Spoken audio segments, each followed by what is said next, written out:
ਵਾਹਿਗੁਰੂ ਸਾਹਿਬ ਜੀ। ਇੱਕ ਓੰਕਾਰ ਸਤਿਨਾਮ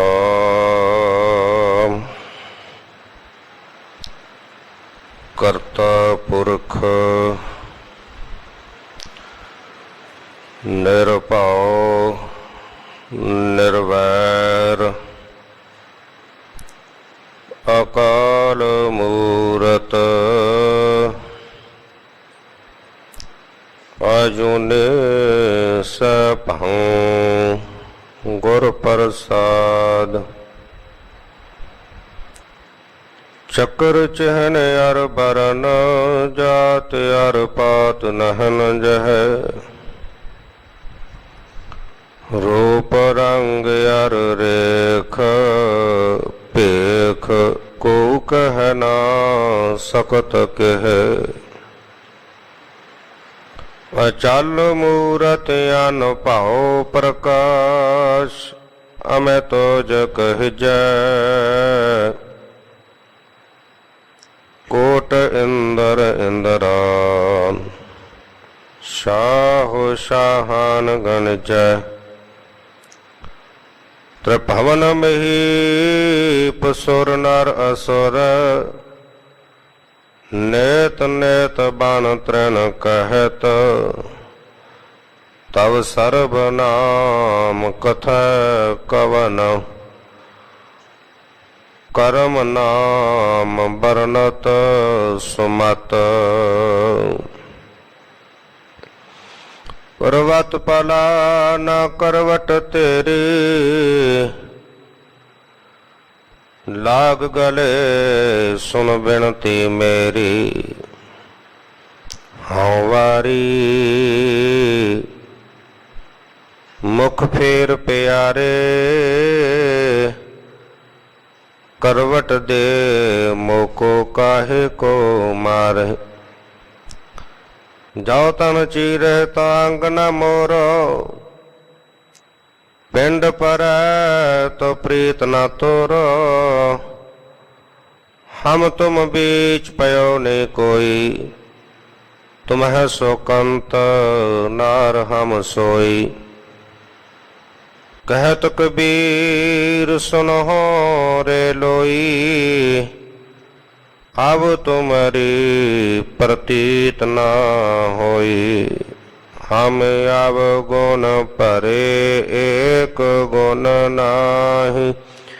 अमृत छाड़ बिख बिख माया मोह परम पै भूले।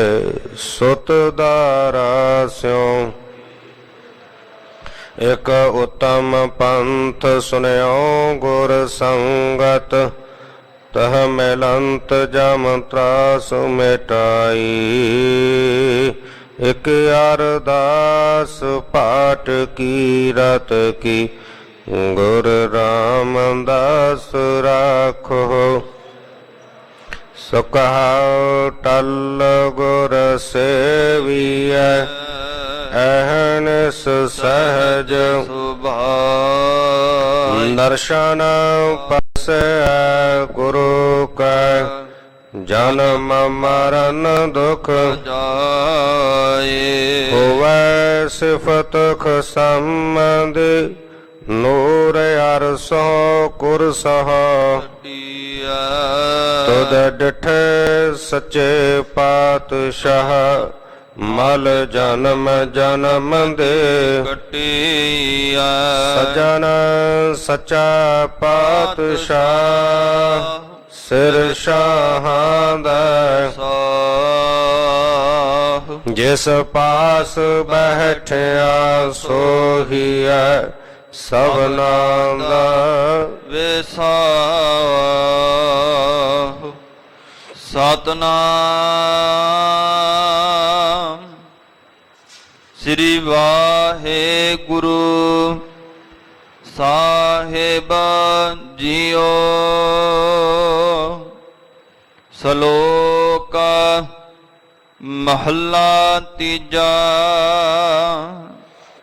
ਜੇ ਸਤਿਗੁਰ ਸੇਵੇ ਆਪਣਾ, ਤਿਸਨੋ ਪੂਜੇ ਸਭ ਕੋਏ। ਸਭਨਾ ਉਪਾਵਾ ਸਿਰ ਉਪਾਉ ਹੈ, ਹਰ ਨਾਮ ਪ੍ਰਾਪਤ ਹੋਏ। ਜੇ ਸਤਿਗੁਰ ਸੇਵੇ ਆਪਣਾ, ਤਿਸਨੋ ਪੂਜੇ ਸਭ ਕੋਏ। ਸਭਨਾ ਉਪਾਵਾ ਸਿਰ ਉਪਾਉ ਹੈ, ਹਰ ਨਾਮ ਪ੍ਰਾਪਤ ਹੋਏ। ਅੰਤਰ ਸੀਤਲ ਸਾਤ ਵਸੈ, ਜਪ ਹਿਰਦੈ ਸਦਾ ਸੁਖ ਹੋਏ। ਅੰਮ੍ਰਿਤ ਖਾਣਾ ਅੰਮ੍ਰਿਤ ਪਹਿਨਣਾ, ਨਾਨਕ ਨਾਮ ਵਡਾਈ ਹੋਏ। ਮਹੱਲਾ ਤੀਜਾ। ਏ ਮਨ ਗੁਰ ਕੀ ਸਿੱਖ ਸੁਣ, ਹਰ ਪਾਵਹਿ ਗੁਣੀ ਨਿਧਾਨ। ਹਰ ਸੁਖ ਦਾਤਾ ਮਨ ਵਸੈ, ਹਉ ਮੈਂ ਜਾਏ ਗੁਮਾਨ। ਨਾਨਕ ਨਦਰੀ ਪਾਈਐ, ਤਾ ਅਣ ਦਿਨ ਲਾਗੈ ਧਿਆਨ। ਪੌੜੀ। ਸਤ ਸੰਤੋਖ ਸਭ ਸੱਚ ਹੈ, ਗੁਰਮੁਖ ਪਵਿੱਤਾ। ਅੰਦਰੋਂ ਕਪਟ ਬੇਕਾਰ ਗਿਆ, ਮਨ ਸਹਜੇ ਜਿਤਾ। ਤਹ ਜੋਤ ਪ੍ਰਗਾਸ ਆਨੰਦ ਰਸ, ਅਗਿਆਨ ਗਵਿਤਾ। ਆਨ ਦਿਨ ਹਰ ਕੇ ਗੁਣ ਰਵੈ, ਗੁਣ ਪ੍ਰਗਟ ਕੀਤਾ। ਸਭਨਾ ਦਾਤਾ ਏਕ ਹੈ, ਏਕੋ ਹਰ ਮਿਤਾ। ਆਨ ਦਿਨ ਹਰ ਕੇ ਗੁਣ ਰਵੈ, ਗੁਣ ਪ੍ਰਗਟ ਕੀਤਾ। ਸਭਨਾ ਦਾਤਾ ਏਕ ਹੈ, ਏਕੋ ਹਰ ਮਿਤਾ। ਵਾਹਿਗੁਰੂ ਜੀ ਕਾ ਖਾਲਸਾ, ਵਾਹਿਗੁਰੂ ਜੀ ਕੀ ਫਤਿਹ। ਤੇਗ ਬਹਾਦਰ ਸਿਮਰਿਆ, ਘਰ ਨਾਉ ਨਿਧ ਆਵੈ ਧਾਏ। ਸਭ ਥਾਈ ਹੋਏ ਸਹਾਏ, ਐਸੇ ਪਰਮ ਕਿਰਪਾਲੂ ਪਰਉਪਕਾਰੀ ਸਤਿਗੁਰੂ ਧੰਨ ਧੰਨ ਸ੍ਰੀ ਗੁਰੂ ਤੇਗ ਬਹਾਦਰ ਸਾਹਿਬ ਜੀ। ਸਤਿਗੁਰਾਂ ਜੀ ਦੇ ਪਾਵਨ ਪਵਿੱਤਰ ਅਸਥਾਨ ਗੁਰਦੁਆਰਾ ਸ੍ਰੀ ਦੁਖ ਨਿਵਾਰਨ ਸਾਹਿਬ ਵਿਖੇ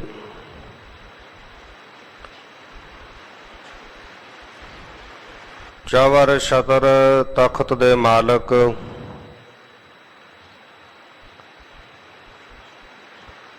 ਵਾਲੀਏ ਕੁਲ ਆਲਮ ਹਸਤੀ ਹੈ ਮੁਕੱਦਸ ਆਵਾਜ਼ ਇਹ ਸ਼ਬਦ ਧੰਨ ਧੰਨ ਸ੍ਰੀ ਗੁਰੂ ਗ੍ਰੰਥ ਸਾਹਿਬ ਪਾਤਸ਼ਾਹ ਜੀ ਦੀ ਪਾਵਨ ਪਵਿੱਤਰ ਹਜ਼ੂਰੀ ਅੰਦਰ ਅੰਮ੍ਰਿਤ ਵੇਲੇ ਤੋਂ ਸਜੇ ਹੋਏ ਸੁੰਦਰ ਸੱਚਖੰਡ ਦੀ ਦੀਵਾਨਾਂ ਦੇ ਵਿੱਚ ਹਾਜ਼ਰੀਨ ਗੁਰੂ ਕੀ ਪਿਆਰੀ, ਗੁਰੂ ਕੀ ਸਵਾਰੀ, ਗੁਰੂ ਖਾਲਸਾ ਸਤ ਸੰਗਤ ਜੀਓ, ਵਡਭਾਗੇ ਹੋ, ਧੰਤਾ ਦੇ ਯੋਗ ਹੋ, ਜੋ ਆਪ ਜੀ ਨਿਤਾ ਪ੍ਰਤ ਗੁਰਚਰਨਾਂ ਦੇ ਵਿੱਚ ਜੁੜ ਕਰਕੇ ਅੰਮ੍ਰਿਤ ਬਾਣੀ ਹਰ ਹਰ ਤੇਰੀ ਸੁਨ ਸੁਨ ਹੋਵੈ ਪਰਮ ਗਤ ਮੇਰੀ। ਜਲਨ ਬੁਝੀ ਸੀਤਲ ਹੋਏ ਮਨੁਆ ਸਤਿਗੁਰ ਕਾ ਦਰਸ਼ਨ ਪਾਏ ਜੀਓ।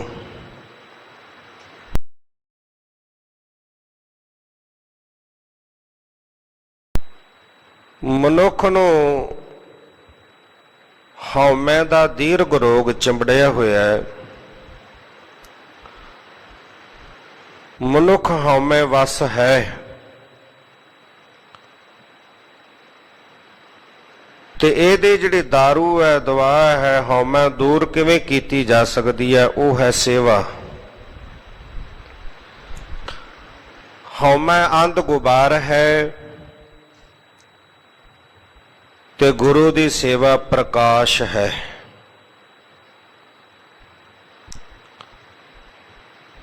ਰਾਤ ਦਾ ਬਹੁਤ ਗੂੜਾ ਹਨੇਰਾ ਹੋਵੇ, ਲਾਈਟ ਜਗਾ ਦਈਏ ਤੇ ਹਨੇਰਾ ਚਲਾ ਜਾਂਦਾ ਹੈ, ਪ੍ਰਕਾਸ਼ ਹੋ ਜਾਂਦਾ ਹੈ, ਚਾਨਣ ਹੋ ਜਾਂਦਾ ਹੈ।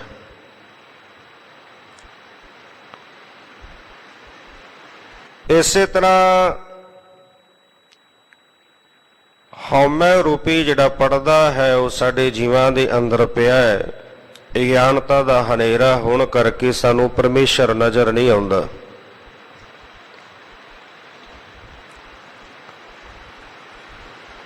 ਧੰਨ ਸ਼੍ਰੀ ਗੁਰੂ ਹਰਗੋਬਿੰਦ ਸਾਹਿਬ ਪਾਤਸ਼ਾਹ ਜੀ ਦੇ ਕੋਲ ਇੱਕ ਪੰਡਤ ਚੱਲ ਕੇ ਆਇਆ।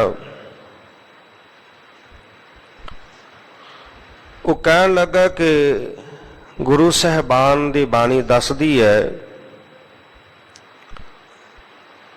ਕਿ ਉਹ ਪ੍ਰਮਾਤਮਾ ਸਾਰਿਆਂ ਵਿੱਚ ਵਸਦਾ ਹੈ।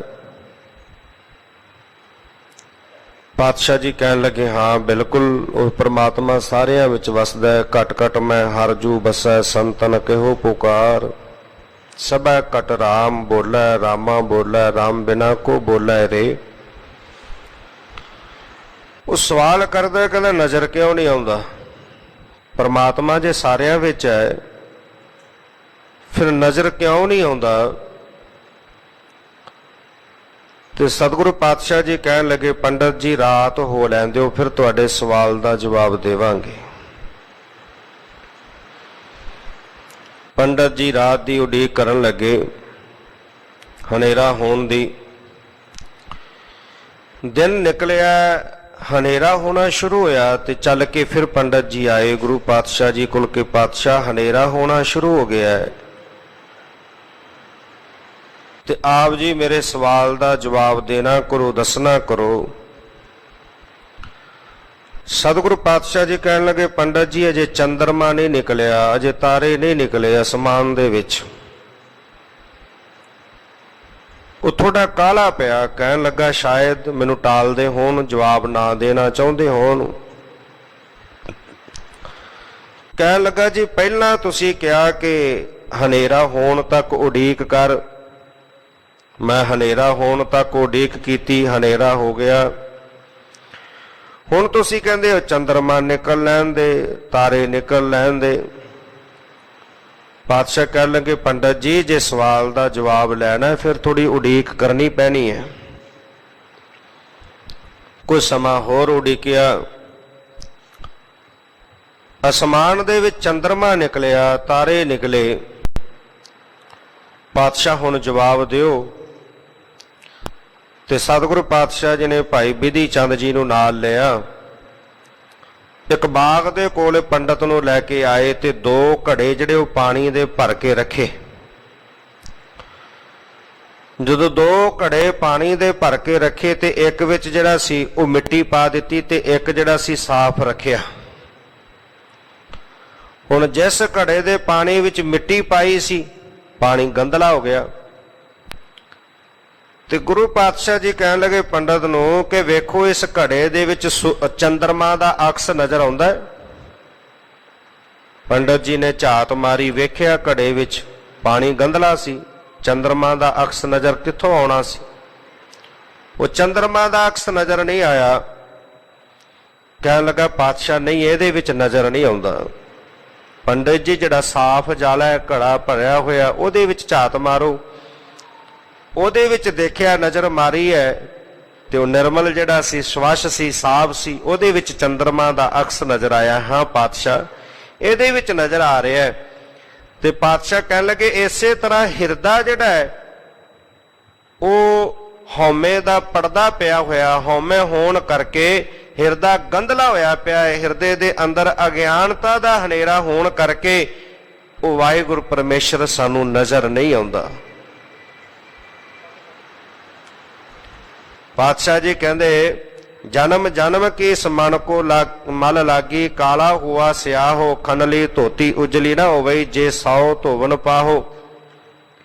ਜਨਮਾਂ ਜਨਮਾਂਤਰਾਂ ਦੀ ਮੈਲ ਚੰਬੜੀ ਹੋਈ ਹੈ, ਹਉਮੈ ਦਾ ਪਰਦਾ ਪਿਆ ਹੋਣ ਕਰਕੇ ਅਗਿਆਨਤਾ ਦੇ ਹਨੇਰੇ ਵਿੱਚ ਮਨੁੱਖ ਫਿਰਦਾ ਹੈ। ਤੇ ਇਹ ਅਗਿਆਨਤਾ ਦਾ ਹਨੇਰਾ ਦੂਰ ਕਿਵੇਂ ਹੁੰਦਾ? ਪਾਤਸ਼ਾਹ ਜੀ ਕਹਿੰਦੇ ਸੇਵਾ ਜਿਹੜੀ ਆ ਉਹ ਪ੍ਰਕਾਸ਼ ਦਾ ਰੂਪ ਹੈ। ਸੇਵਾ ਕਰਨ ਦੇ ਨਾਲ ਹਿਰਦੇ ਦੇ ਅੰਦਰੋਂ ਅਗਿਆਨਤਾ ਦਾ ਹਨੇਰਾ ਮਿਟਦਾ ਹੈ ਤੇ ਜੋਤ ਦਾ ਪ੍ਰਕਾਸ਼ ਹੁੰਦਾ, ਉਹ ਵਾਹਿਗੁਰੂ ਪਰਮੇਸ਼ਰ ਨਜ਼ਰ ਆਉਂਦਾ ਹੈ। ਸੇਵਾ ਵਿਦਵਾਨਾਂ ਨੇ ਵੱਖ-ਵੱਖ ਸੇਵਾ ਦੇ ਬਾਬਤ ਜ਼ਿਕਰ ਕੀਤਾ ਹੈ। ਪਹਿਲਾ ਜ਼ਿਕਰ ਕੀਤਾ ਗੁਰ ਸੇਵਾ, ਗੁਰੂ ਦੀ ਸੇਵਾ। ਗੁਰ ਸੇਵਾ ਤੇ ਸੁਖ ਉਪਜੈ, ਫਿਰ ਦੁੱਖ ਨਾ ਲੱਗਾ ਆਏ, ਜੰਮਨ ਮਰਨਾ ਮਿਟ ਗਿਆ, ਕਾਲ ਕਾ ਕਿਛ ਨਾ ਬਸਾਏ। ਸਤਿਗੁਰ ਕੀ ਸੇਵਾ ਸਫਲ ਹੈ, ਜੇ ਕੋ ਕਰੇ ਚਿਤ ਲਾਏ, ਮਨ ਚਿੰਦਿਆ ਫਲ ਪਾਵਨਾ, ਹਉਮੈ ਵਿੱਚੋਂ ਜਾਏ। ਅੱਗੇ ਹੈ ਦੂਜੀ ਸੇਵਾ। ਦੂਜੀ ਸੇਵਾ ਕੀ ਹੈ? ਹਰ ਕੀ ਤੁਮ ਸੇਵਾ ਕਰੋ ਜੀ, ਦੂਜੀ ਸੇਵਾ ਕਰੋ ਨਾ ਕੋਈ ਜੀ। ਮਨ ਸਤਿਗੁਰ ਕੀ ਸੇਵਾ ਤੇ ਮਨ ਚਿੰਦਿਆ ਫਲ ਪਾਈਐ, ਦੂਜੀ ਸੇਵਾ ਜਨਮ ਬਿਰਥਾ ਜਾਏ ਜੀ। ਦੂਜੀ ਸੇਵਾ ਗੁਰੂ ਨੂੰ ਛੱਡ ਕੇ ਹੋਰਨਾਂ ਦੇ ਦਰ ਤੇ ਭਟਕਦੇ ਫਿਰਨਾ। ਗੁਰੂ ਨੂੰ ਛੱਡ ਕਰਕੇ ਪੀਰਾਂ ਫਕੀਰਾਂ ਦੇ ਹੋਰ ਥਾਵਾਂ ਤੇ ਮਨੁੱਖ ਜਿਹੜਾ ਭਟਕਦਾ ਫਿਰਦਾ, ਕੱਚੇ ਪਿੱਲਿਆਂ ਦੇ ਪਿੱਛੇ ਤੁਰਿਆ ਫਿਰਦਾ, ਉਹ ਦੂਜੀ ਸੇਵਾ ਹੈ। ਪਾਤਸ਼ਾਹ ਕਹਿੰਦੇ ਗੁਰੂ ਦੀ ਸੇਵਾ ਦੇ ਵਿੱਚੋਂ ਸੁੱਖ ਮਿਲ ਸਕਦਾ ਹੈ, ਸੁੱਖ ਦੀ ਪ੍ਰਾਪਤੀ ਹੋਣੀ ਹੈ। ਦੂਜੀ ਸੇਵਾ ਜਨਮ ਬਿਰਥਾ ਜਾਏ ਜੀ। ਦੂਜਿਆਂ ਦੀ ਸੇਵਾ ਕਰਨ ਦੇ ਨਾਲ ਤੇ ਫਿਰ ਜਨਮ ਵਿਅਰਥ ਹੀ ਜਾਣਾ ਹੈ। ਕੁੱਤਾ ਜੀਵਨ ਜਿਹੜਾ ਜਨਮ ਹੈ, ਜੀਵਨ ਦਾ ਜਿਹੜਾ ਸਮਾਂ ਉਹ ਵਿਅਰਥ ਤੂੰ ਗਵਾਰਿਆ ਜੇ ਗੁਰੂ ਨੂੰ ਛੱਡ ਕਰਕੇ ਹੋਰ ਥਾਵਾਂ ਤੇ ਤੂੰ ਤੁਰਿਆ ਫਿਰਦਾ ਹੈ। ਇਹ ਕਹਿੰਦੇ ਨੇ ਦੂਜੀ ਸੇਵਾ, ਜਿਹਦੇ ਵਿੱਚ ਜਨਮ ਵਿਅਰਥ ਜਾਂਦਾ ਹੈ। ਅੱਗੇ ਹੈ ਸੰਤ ਸੇਵਾ। ਵਾਹਿਗੁਰੂ ਪਰਮੇਸ਼ਰ ਦੇ ਪਿਆਰੇ ਜਿਹੜੇ ਬੰਦਗੀ ਕਰਨ ਵਾਲੇ ਹਨ, ਉਹਨਾਂ ਦੀ ਸੇਵਾ ਉਹ ਸਫਲ ਹੈ। ਜਿਹੜੇ ਸਵਾਸ ਸਵਾਸ ਸਿਮਰਦੇ ਨੇ, ਵਾਹਿਗੁਰੂ ਪਰਮੇਸ਼ਰ ਨੂੰ ਹਰ ਵੇਲੇ ਆਰਾਧਦੇ ਰਹਿੰਦੇ ਨੇ, ਜਿਨ੍ਹਾਂ ਦੀ ਸੁਰਤ ਹਰ ਵੇਲੇ ਪਰਮੇਸ਼ਰ ਨਾਲ ਜੁੜੀ ਰਹਿੰਦੀ ਹੈ। ਹਰ ਦਇਆਲ ਦਇਆ ਮੋਹ ਕੀਜਾ ਕਰ ਸੰਤਨ ਕਾ ਚੇਰਾ। ਉਹ ਸੰਤਾਂ ਦੀ ਸੇਵਾ ਜਿਹੜੀ ਆ ਉਹ ਸਫਲ ਹੈ। ਅੱਗੇ ਹੈ ਸਾਧ ਸੇਵਾ। ਚਾਰ ਪਦਾਰਥ ਜੇ ਕੋ ਮੰਗੈ, ਸਾਧ ਜਨਾ ਕੀ ਸੇਵਾ ਲਾਗੈ। ਸਾਧ ਕੌਣ ਹੈ? ਜਿਨੇ ਆਪਣੇ ਆਪ ਨੂੰ ਸਾਧ ਲਿਆ, ਵਿਕਾਰਾਂ ਵਾਲੇ ਪਾਸੇ ਤੋਂ ਆਪਣੇ ਆਪ ਨੂੰ ਸਾਧ ਲਿਆ। ਐਸੇ ਉਹ ਸਾਧ ਦੀ ਵਾਹਿਗੁਰੂ ਪਰਮੇਸ਼ਰ ਦੇ ਪਿਆਰੇ ਦੀ ਸੇਵਾ ਕਹਿੰਦੇ ਜੇ ਕੋਈ ਚਾਰ ਪਦਾਰਥ ਦੀ ਇੱਛਾ ਮਨ ਵਿੱਚ ਰੱਖਦਾ ਹੋਵੇ ਤੇ ਸਾਧ ਜਨਾਂ ਦੀ ਸੇਵਾ ਕੀਤਿਆਂ ਇਹ ਸਹਿਜੇ ਪ੍ਰਾਪਤ ਹੋ ਜਾਂਦੇ ਨੇ। ਅੱਗੇ ਹੈ ਲੋਕ ਸੇਵਾ। ਲੋਕ ਸੇਵਾ ਕੀ ਹੈ? ਭਲੇ ਦੇ ਕਾਰਜ ਕਰਨੇ। ਜਿੱਥੇ ਜਲ ਦਾ ਪ੍ਰਬੰਧ ਨਹੀਂ ਉੱਥੇ ਜਲ ਦਾ ਪ੍ਰਬੰਧ ਕਰ ਦੇਣਾ। ਕਿਤੇ ਦਰਿਆਵਾਂ ਤੇ ਰਸਤਾ ਨਹੀਂ ਲੰਘਣ ਦਾ ਉੱਥੇ ਪੁਲ ਬਣਾ ਦੇਣੇ। ਇਸ ਪ੍ਰਕਾਰ ਦੇ ਨਾਲ ਕੋਈ ਛਾਂ ਵਾਸਤੇ ਦਰਖਤ ਲਾ ਦੇਣੇ। ਕਿਤੇ ਕਿਸੇ ਚੀਜ਼ ਦੀ ਲੋੜ ਹੋਣੀ ਉਹ ਸੇਵਾ ਕਰ ਦੇਣੀ। ਇਹ ਲੋਕ ਸੇਵਾ ਹੈ। ਅੱਗੇ ਹੈ ਸਾਧ ਸੰਗਤ ਦੀ ਸੇਵਾ। ਸਾਧ ਸੰਗਤ ਦੀ ਸੇਵਾ ਕੀ ਹੈ? ਗੁਰੂ ਘਰ ਵਿੱਚ ਸੰਗਤ ਆਉਂਦੀ ਹੈ ਉਹਦੇ ਲਈ ਲੰਗਰ ਤਿਆਰ ਹੁੰਦਾ ਹੈ। ਲੰਗਰ ਪਕਾਉਣਾ, ਲੰਗਰ ਛਕਾਉਣਾ, ਜੂਠੇ ਬਰਤਨ ਜਿਹੜੇ ਨੇ ਉਹ ਮਾਂਜਣੇ, ਜੋੜਿਆਂ ਦੀ ਸੇਵਾ ਕਰਨੀ, ਇਹ ਸਾਧ ਸੰਗਤ ਦੀ ਸੇਵਾ ਹੈ। ਅੱਗੇ ਹੈ ਕਾਰ ਸੇਵਾ, ਜਿਹੜੇ ਕਾਰ ਸੇਵਾ ਵਾਲੇ ਬਾਬੇ ਕਰਦੇ ਨੇ। ਗੁਰਦੁਆਰਾ ਸਾਹਿਬ ਦੀਆਂ ਬਿਲਡਿੰਗਾਂ ਬਣਾਉਣੀਆਂ, ਸੋਹਣੀਆਂ ਇਮਾਰਤਾਂ, ਗੁਰੂ ਦੇ ਦਰਬਾਰ ਬਣਾਉਣੇ, ਸਰਾਵਾਂ ਬਣਾਉਣੀਆਂ, ਲੰਗਰ ਤਿਆਰ ਕਰਨੇ, ਲੰਗਰ ਦੀ ਬਿਲਡਿੰਗ ਬਣਾਉਣੀ ਆਦਿਕ, ਇਹ ਕਾਰ ਸੇਵਾ ਹੈ। ਅੱਗੇ ਹੈ ਗੁਰੂ ਦੇ ਖਾਲਸੇ ਦੀ ਸੇਵਾ। ਗੁਰੂ ਦਾ ਜਿਹੜਾ ਖਾਲਸਾ ਹੈ ਉਹਦੀ ਸੇਵਾ ਕਰਨੀ। ਇਸ ਪ੍ਰਕਾਰ ਦੇ ਨਾਲ ਵਿਦਵਾਨਾਂ ਨੇ ਸੇਵਾ ਦਾ ਜ਼ਿਕਰ ਕੀਤਾ ਹੈ। ਧੰਨ ਸਾਹਿਬ ਸ੍ਰੀ ਗੁਰੂ ਨਾਨਕ ਦੇਵ ਪਾਤਸ਼ਾਹ ਜੀ, ਜਗਤ ਗੁਰੂ ਗੁਰੂ ਨਾਨਕ ਸਾਹਿਬ ਪਾਤਸ਼ਾਹ ਜੀ ਦੀ ਮਹਿਮਾ ਸੁਣੀ ਹੈ ਭਾਈ ਲਹਿਣਾ ਜੀ ਨੇ।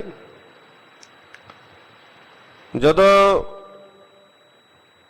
ਭਾਈ ਲਹਿਣਾ ਜੀ ਖਡੂਰ ਸਾਹਿਬ ਨਿਵਾਸ ਕਰਦੇ, ਪਿਤਾ ਜੀ ਅਕਾਲ ਚਲਾਣਾ ਕਰ ਗਏ ਤੇ ਸਾਰਾ ਜਿਹੜਾ ਦੁਕਾਨਦਾਰੀ ਦਾ ਕੰਮ, ਦੁਕਾਨ ਕਰਦੇ ਸਨ, ਵਪਾਰ ਕਰਦੇ ਸਨ, ਉਹ ਇਹਨਾਂ ਦੇ ਜੰਮੇ ਆਣ ਪਿਆ, ਇਹਨਾਂ ਦੇ ਸਿਰਾਨ ਪਿਆ, ਜ਼ਿੰਮੇਵਾਰੀ ਸੰਭਾਲੀ। ਤੇ ਇੱਕ ਦਿਨ ਭਾਈ ਭਾਨੂ ਜੀ ਚੱਲ ਕੇ ਆਏ, 2 ਆਨੇ ਦੀ ਖੰਡ ਮੰਗੀ। 2 ਆਂਡੇ ਦੀ 3 ਸਿਰ ਖੰਡ ਪਾ ਕੇ ਕੁਝ ਉੱਤੇ ਵੱਧ ਪਾ ਦਿੱਤੀ। ਤੇ ਗੁਰੂ ਕੇ ਸਿੱਖ ਨੂੰ ਹੁਕਮ ਹੈ, ਹੱਕ ਪਰਾਇਆ ਨਾਨਕਾ ਉਸ ਸੂਰ ਉਸ ਗਾਏ, ਗੁਰਪੀਰ ਹਾਮਾ ਤਾਂ ਭਰੇ ਜਾਂ ਮੁਰਦਾਰ ਨਾ ਖਾਏ। ਉਹ ਕਹਿਣ ਲੱਗੇ, ਵਾਸਤਾ ਹੀ ਗੁਰੂ ਦਾ ਇਹ ਕੱਢ ਲੈ, ਮੈਂ ਕਿਸੇ ਦਾ ਹੱਕ ਨਹੀਂ ਖਾਂਦਾ, ਜਿੰਨੀ ਮੇਰੀ ਬਣਦੀ ਆ ਉਨੀ ਪਾ ਦੇ। ਭਾਈ ਜੋਧ ਜੀ ਦੇ ਪਾਸੋਂ ਬਾਣੀ ਸੁਣੀ, ਪੁੱਛਿਆ ਕਿਹਦੀ ਬਾਣੀ ਹੈ? ਕਹਿਣ ਲੱਗੇ, ਜਗਤ ਗੁਰੂ ਧੰਨ ਗੁਰੂ ਨਾਨਕ ਸਾਹਿਬ ਪਾਤਸ਼ਾਹ ਜੀ ਦੀ ਬਾਣੀ ਹੈ। ਹੁਣ ਪਹਿਲਾਂ ਭਾਈ ਭਾਨੂ ਤੋਂ ਸੁਣੀ ਗੁਰੂ ਨਾਨਕ ਸਾਹਿਬ ਪਾਤਸ਼ਾਹ ਜੀ ਦੀ ਮਹਿਮਾ, ਫਿਰ ਭਾਈ ਜੋਧ ਜੀ ਦੇ ਪਾਸੋਂ ਸੁਣੀ, ਤੇ ਹੁਣ ਹਿਰਦੇ ਦੇ ਵਿੱਚ ਇੱਕ ਤੜਪ ਬਣੀ ਹੈ ਗੁਰੂ ਨਾਨਕ ਸਾਹਿਬ ਦੇ ਦੀਦਾਰ ਕਰਨ ਦੀ। ਵੈਸ਼ਨੋ ਦੇਵੀ ਜਾਇਆ ਕਰਦੇ ਸਨ ਸੰਗ ਲੈ ਕੇ, ਤੇ ਜਦੋਂ ਇੱਥੋਂ ਖਡੂਰ ਸਾਹਿਬ ਤੋਂ ਜਾਂਦੇ ਤੇ ਜਾਣ ਦਾ ਰਸਤਾ ਇਹੀ ਸੀ, ਰਾਵੀ ਦੇ ਕਿਨਾਰੇ ਤੇ ਕਰਤਾਰਪੁਰ ਸਾਹਿਬ ਗੁਰੂ ਨਾਨਕ ਸਾਹਿਬ ਪਾਤਸ਼ਾਹ ਜੀ ਦਾ ਨਿਵਾਸ ਸੀ। ਇੱਥੋਂ ਲੰਘ ਕੇ ਜਾਂਦੇ ਸਨ। ਤੇ ਜਦੋਂ ਸੰਗ ਨੂੰ ਲੈ ਕੇ ਤੁਰੇ ਗਏ, ਕਰਤਾਰਪੁਰ ਸਾਹਿਬ ਨਗਰ ਆਇਆ ਤੇ ਨਾਲ ਦੇ ਸੰਗ ਨੂੰ ਕਿਹਾ, ਤੁਸੀਂ ਚੱਲੋ, ਮੈਂ ਆਉਣਾ, ਮੈਂ ਗੁਰੂ ਨਾਨਕ ਸਾਹਿਬ ਪਾਤਸ਼ਾਹ ਜੀ ਨੂੰ ਮਿਲ ਆਵਾਂ। ਜਦੋਂ ਦਰਿਆ ਪਾਰ ਕਰਕੇ ਗਏ ਤੇ ਉਧਰੋਂ ਗੁਰੂ ਨਾਨਕ ਸਾਹਿਬ ਪਾਤਸ਼ਾਹ ਜੀ ਨੇ ਵੀ ਜਾਣ ਲਿਆ ਕਿ ਭਾਈ ਲਹਿਣਾ ਜੀ ਆ ਰਹੇ ਨੇ। ਚਰਨ ਸ਼ਰਨ ਗੁਰ ਏਕ ਪੈਂਡਾ ਜਾਏ ਚੱਲ, ਸਤਿਗੁਰ ਕੋਟ ਪੈਂਡਾ ਆਗੇ ਹੋਏ ਲੇਤ ਹੈ। ਗੁਰੂ ਨਾਨਕ ਸਾਹਿਬ ਪਾਤਸ਼ਾਹ ਜੀ ਆਪ ਚੱਲ ਕੇ ਧਰਮਸ਼ਾਲਾ ਤੋਂ ਲੈਣ ਵਾਸਤੇ ਆਏ।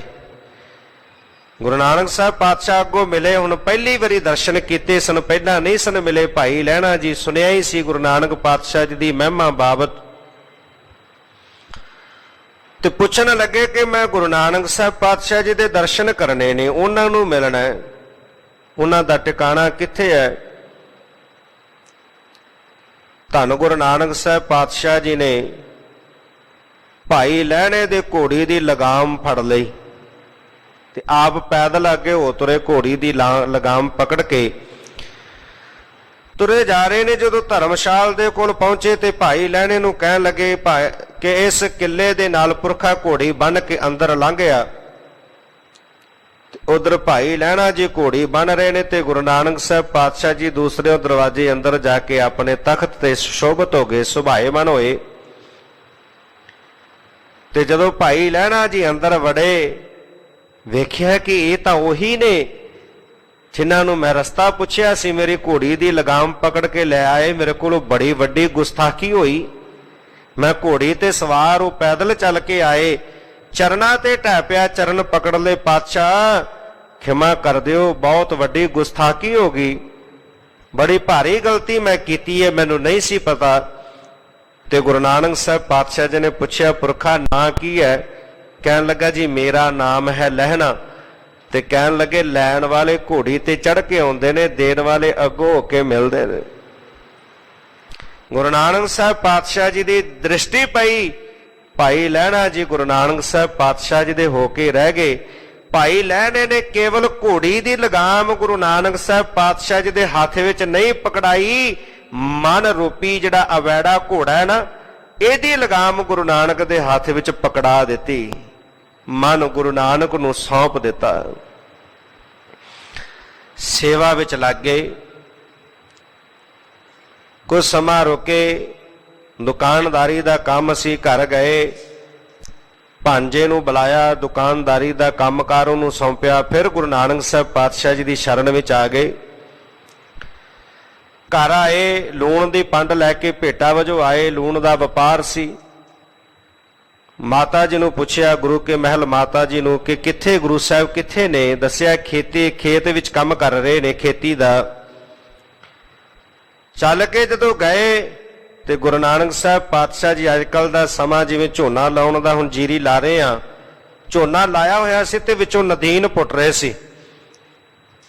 ਤੇ ਗੁਰੂ ਨਾਨਕ ਸਾਹਿਬ ਪਾਤਸ਼ਾਹ ਜੀ ਨੇ ਭਾਈ ਲਹਿਣਾ ਨੂੰ ਵੀ ਲਾ ਲਿਆ। ਹੁਣ ਭਾਈ ਲਹਿਣਾ ਜੀ ਨੇ ਕਦੀ ਖੇਤੀ ਨਹੀਂ ਸੀ ਕੀਤੀ, ਵਪਾਰ ਕਰਦੇ ਸਨ। ਉਹਨਾਂ ਨੇ ਝੋਨੇ ਦੇ ਬੂਟੇ ਵੀ ਵਿੱਚ ਪੁੱਟਣੇ ਸ਼ੁਰੂ ਕਰ ਦਿੱਤੇ। ਉਹ ਨਦੀਨ ਦੀ ਪੰਡ ਬੰਨੀ ਤੇ ਉਹਦੇ ਵਿੱਚ ਚਿੱਕੜ ਜਿਹੜਾ ਉਹ ਨੁੱਚੜ ਰਿਹਾ ਤੇ ਭਾਈ ਲਹਿਣੇ ਦੇ ਸਿਰ ਤੇ ਟਿਕਾ ਦਿੱਤੀ। ਤੇ ਭਾਈ ਲਹਿਣੇ ਨੇ ਵੀ ਜਰਾ ਹੁਜਤ ਹੀਲ ਹੁਜਤ ਨਹੀਂ ਕੀਤੀ, ਉਸੇ ਵੇਲੇ ਸਿਰ ਤੇ ਚੁੱਕ ਲਈ। ਇਹ ਨਹੀਂ ਕਿਹਾ ਮੇਰੇ ਕੱਪੜੇ ਖਰਾਬ ਹੋ ਜਾਣਗੇ। ਘਰ ਲੈ ਆਏ ਤੇ ਮਾਤਾ ਜੀ ਨੇ ਕਿਹਾ, ਕਹਿਣ ਲੱਗੇ ਕਿ ਕਿੰਨੇ ਸੋਹਣੇ ਉਹ ਸੁੰਦਰ ਨਵੇਂ ਵਸਤਰ ਪਹਿਨ ਕੇ ਆਏ, ਸਾਰੇ ਗਾਰੇ ਨਾਲ ਲਿਬੜ ਗਏ।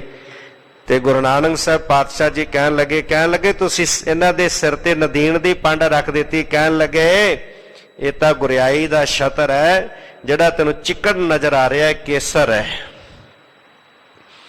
ਫਿਰ ਸੇਵਾ ਕੀਤੀ, ਚਾਹੇ ਚਿੱਕੜ ਵਿੱਚੋਂ ਬਾਟਾ ਕੱਢਣ ਦੀ ਸੀ, ਮੋਈ ਹੋਈ ਚੂਹੀ ਬਾਹਰ ਸੁੱਟਣ ਦੀ ਸੀ। ਭਾਵੇਂ ਸਾਹਿਬਜ਼ਾਦਿਆਂ ਨੇ ਇਨਕਾਰ ਕਰ ਦਿੱਤਾ, ਬਾਕੀਆਂ ਨੇ ਜਵਾਬ ਦੇ ਦਿੱਤਾ। ਚਾਹੇ ਕੰਧ ਲਿਪਣ ਦੀ ਸੀ, ਅੱਧੀ ਰਾਤ ਦਾ ਵੇਲਾ, ਕੱਪੜੇ ਧੋਣ ਦੀ ਗੱਲ ਸੀ, ਮੁਰਦਾ ਖਾਣ ਦੀ ਗੱਲ ਸੀ, ਜਿੰਨੀ ਵਾਰੀ ਵੀ ਗੁਰੂ ਸਾਹਿਬ ਦਾ ਹੁਕਮ ਹੋਇਆ, ਗੁਰੂ ਸਾਹਿਬ ਨੇ ਕਿਹਾ ਕਿ ਭਾਈ ਲਹਿਣਿਆ ਆ ਕਰ 7 ਬਚਨ। ਇੱਕ ਦਿਨ ਪੁੱਛਿਆ, ਬਾਬਾ ਬੁੱਢਾ ਜੀ ਅਨੰਨ ਪਿਆਰੇ ਸੇਵਕ ਸਨ ਉਹ ਵੀ। ਕਹਿਣ ਲੱਗੇ ਕਿ ਜਾ ਬੁੱਢਿਆ ਵੇਖ ਰਾਤ ਕਿੰਨੀ ਕੁ ਬਤੀਤ ਹੋ ਗਈ ਹੈ। ਤੇ ਬਾਬਾ ਬੁੱਢਾ ਜੀ ਬਾਹਰ ਗਏ। ਜ਼ਿਮੀਂਦਾਰ ਸਨ ਉਦੋਂ। ਜ਼ਿਮੀਂਦਾਰ ਰਾਤ ਦਾ ਸਮਾਂ ਤਾਰਿਆਂ ਤੋਂ ਵੇਖ ਕੇ ਸਮੇਂ ਦਾ ਅੰਦਾਜ਼ਾ ਲਾ ਲੈਂਦੇ ਸਨ, ਕਿਉਂਕਿ ਪਾਣੀ ਦੀ ਵਾਰੀ ਲਾਉਣੀ ਹੁੰਦੀ ਸੀ। ਅੰਦਾਜ਼ਾ ਹੁੰਦਾ ਸੀ ਕਿ ਇੰਨਾ ਸਮਾਂ ਹੋ ਗਿਆ। ਸਿਆਣੇ ਇਸ ਗੱਲ ਦਾ ਬੜਾ ਇਲਮ ਰੱਖਦੇ ਸਨ। ਵੇਖਿਆ ਕਿ ਅਜੇ ਅੱਧੀ ਰਾਤ ਦਾ ਸਮਾਂ, ਅੰਦਰ ਆ ਗਏ। ਕਹਿਣ ਲੱਗੇ ਕਿ ਪਾਤਸ਼ਾਹ ਜੀ ਅਜੇ ਅੱਧੀ ਰਾਤ ਦਾ ਸਮਾਂ, ਥੋੜਾ ਹੀ ਟਾਈਮ ਲੰਘਿਆ। ਫਿਰ ਕਿਹਾ, ਬੁੱਢਿਆ ਜਾ ਵੇਖ ਕਿੰਨੀ ਰਾਤ ਲੰਘੀ ਹੈ। ਬਾਹਰ ਵੇਖਿਆ ਕਿ ਅਜੇ ਹੈ ਤਾਂ ਅੱਧੀ ਰਾਤ ਦਾ ਹੀ ਸਮਾਂ। ਫਿਰ ਆ ਕੇ ਕਿਹਾ, ਪਾਤਸ਼ਾਹ ਅੱਧੀ ਰਾਤ ਦਾ ਸਮਾਂ ਹੈ। ਤੀਜੀ ਵਾਰੀ ਫਿਰ ਕਿਹਾ ਤੇ ਮਨ ਵਿੱਚ ਖਿਆਲ ਆਇਆ ਕਿ ਅੱਜ ਗੁਰੂ ਸਾਹਿਬ ਨੂੰ ਕੀ ਹੋ ਗਿਆ। ਅੱਧੀ ਰਾਤ ਦਾ ਸਮਾਂ ਮੈਂ 3 ਵਾਰੀ ਦੱਸ ਦਿੱਤਾ ਆ ਕੇ, ਬਾਰ-ਬਾਰ ਪੁੱਛੀ ਜਾ ਰਹੇ ਨੇ।